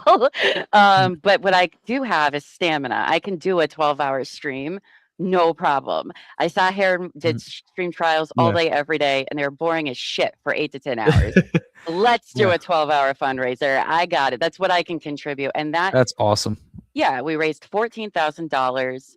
And that's Oh, what, sweet. yeah, we did. And a bunch of it was a beautiful, it was so beautiful.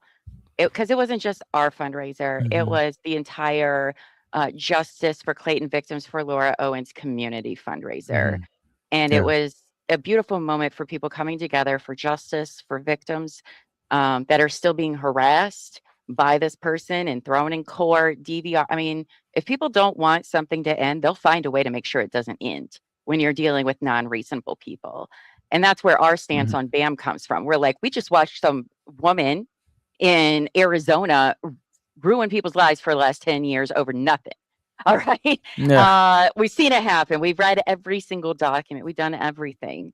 And, you know, that's the thing, right? Is like, if you don't have money, even you watching, right? If maybe you don't have the money to donate to all of the GoFundMe's or anything like that, even sharing those GoFundMe's on Yeah. social media is just as good. I don't think people understand how important sharing them is and Mhm. getting because there are, listen, yes, it seems like everyone on the internet knows about this. Most people don't know about this. All right. I know it feels Yeah. that way for all of us. No. Well, it's like it's like what Tolkien said. Even the smallest person can make a difference. Absolutely. Look at us nerding out. Yeah. Is that elephant on your chair, by the way? On the sides of your chair? I thought I saw it on there. Nice. Very nice. See? Full Well, I of gotta nerding out. go, folks. They're too busy nerding out. I was gonna say, I thought Do I you saw actually have to elephant. go? No, she's joking. You don't like Lord of the Rings? How dare you? No. It's not one of my top favorite It's the fandoms best. at all, but you guys don't know what you're talking about. It's the best. but it's well earned and well deserved. Absolutely. I'll hype it up, and next time I'll hype it up before you guys watch it again, because you Okay. will. If you know me, you will watch it again, I will. and I'll hype it up in a way that will definitely make you pay attention. Like Okay. I watched with my parents when I was a kid, and I Mhm. took them recently to when it was on IMAX, and like I gave them background and what it's about and all that stuff. They cried twice in the movie, Oh, and I thought they were gonna fall asleep. So, yeah, I understand that that. passion. I am that as Buffy. I am about that all the time. That's what. Like if Oh, I Llama, thought you meant like Buffy, like Vampire Slayer. what My bad. that's Yeah. what her name is from. Her No, name's I not know when you Buffy. said yeah. Sorry, my nerd brain. No, she's the Buffy nerd, No, but I am the Buffy nerd, but am a nerd about That's fine. everything. When we went to watch Game of Thrones, a bunch of our friends hadn't seen it, and I banned them from the internet for a week. I was like, no, don't do it. This was like a year ago. It was long after it was over, but I was Yeah. like, no. I get the passion behind the things that like Yeah. they're very important to me too. And I'll be like, I'll tell you, I don't do spoilers, but I'm gonna make you love this. Alright. Like what was great about my wife is that she never watched TV at all. Mm. She didn't know that like Darth Vader was Luke's father, all this stuff. So it's like watching somebody like it being released for the first time. Yes. Like when she Spoiler watched it, yeah. alert. Man, shut up. It's been 50 years. And she was like, there's no way when like he's like, no, I am your father. He's like, no, that's Darth Vader. He's like the worst guy in the universe. There's no way. He's a liar, right? I'm like, looks like we gotta watch number 6. Uh-oh. And she's I like, know, wait "Isn't till there-" you know the backstory. Yeah. And then like we watched the prequels and like same thing, Lord of the Rings. I'm like, before we get married, you gotta watch all of this. Yeah. And we did. It was awesome. I mean, we would have a lot without Tolkien. That's just a fact. Yeah. And he is the grandfather of a lot of the stuff we love, to be quite yeah. honest with people. Do I love his books compared to other people? No. But homage where homage is due. All right. You would not have the world building that he managed to create. I wouldn't say it's my 100%. favorite fandom, but I very much appreciate everything that went into his creation of that. I mean, the different languages. I mean, it's beautiful and amazing. It doesn't necessarily Mhm. speak to me, but you can't have what we have now without. Oh, you don't like Without poetry and perfection? My bad. In fairness, I do have aphantasia, which means I can't picture stuff in my head. Okay. So that made more sense because I had tried to read Lord of the Rings several times. I've never heard that. Aphantasia? Aphantasia, yeah, it's a real. So apparently, people picture things in their head. Like if I say picture your kid's face, you see it. Yeah. I don't. I didn't even know that was a thing. I thought it was a metaphor. Mhm. So like when I read and stuff, if it's very like descriptions of this and this, it literally means nothing to me. So It's like, oh, can I okay, ask like so that's like a real medical thing, right? yeah, it's real, So yeah. so has any doctor said like because of that would you be more prone to anything like dementia or Alzheimer's as you get older? Well, that's the thing is it's only really recently been talked about into like Okay. the last 10 or 20 years. Now, a doctor wrote about it in like the late 1800s, but it Mhm. wasn't really picked up. I didn't find out till Yeah. I was like 32, 33. I thought that was really, Yeah. I went to art school and everything. I wanted to Okay. be an illustrator. And when I went to art school, I really, really, really struggled because it takes me so long to do stuff. Mhm. Because I get ideas, right? It's just like being like mind blind, right? I know what Mhm. things are, but like I can't see it. It doesn't mean blind people don't know what's going on, you Mhm. know. But it would make I have ideas. It just takes me a long time for them to happen because Buffy will tell you. I'll be like, oh, I kind of want this, and she's like, girl, what are you even saying right now? Oh You know? God, it's so awful. It is. It's It is. awful. I'm like, what do you want for this? And she'll try to explain it. I was Yeah. like, oh my God. Oh my God. Okay. Yeah. You don't even know what you're talking about. How about let me do it? I'll be like, I'll show Because you a yeah, picture and you tell me if this is okay. And she's like, oh, I see what you're saying. yeah. That's But I'm probably why very good Lego at a is lot of good for things. you. That's why Lego might be That good for you. I mean, Already I have shaped the quite building. an imagination. I am very creative. It just will Mhm. take me a lot longer to be able to be like, oh, like there'll be things I'm like, Buff, you're just gonna have to show me because I know you're using words, but I don't know what. I have no reference to I know what you're you're even using talking about. words. Yeah, but I got nothing. It's Yeah. quite. But apparently, this Yeah. is a very big deal with a lot of people. They don't know exactly why. Because I have an amazing memory. Actually, people with aphantasia have better memories than people that don't. She does. Oh, so you're So better than us. Okay. yeah, well, yes, I am. No, because we don't have that, right? We have to take in more. So my Yeah. memories are I don't see memories at Mhm. all.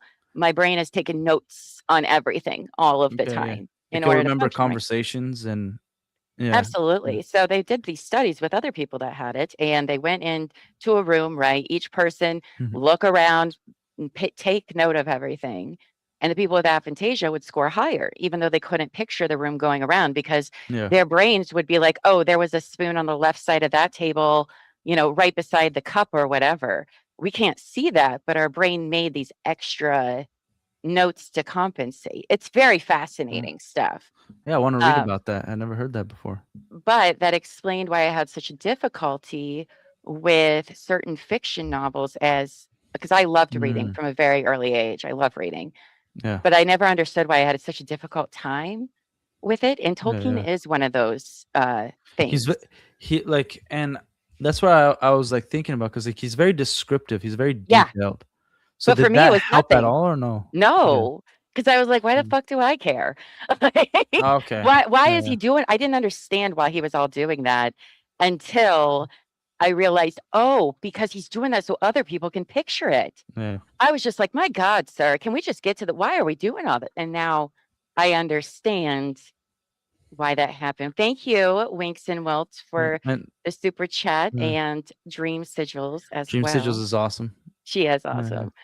Very much appreciate that. Well, I know we're getting close to time. I didn't mean to go on a tangent about that. No, I love it. Yeah, we can nerd out about all sorts of things all the time. I would love to come back and like just hang out with you guys and talk whatever. Yeah, absolutely. We're always free. Yeah, because like I'll tell you what, like as much as like I love repeating the story, I'm like, man, I just want this to be over. Bricks and Minifigs, like freaking A. Like, I want to go back. Like I'm trying to mingle in content and live streams about like cars, and like yesterday's stream I did a car stream before, and like a part of it had to do with Bricks and Minifigs because everybody wanted to know.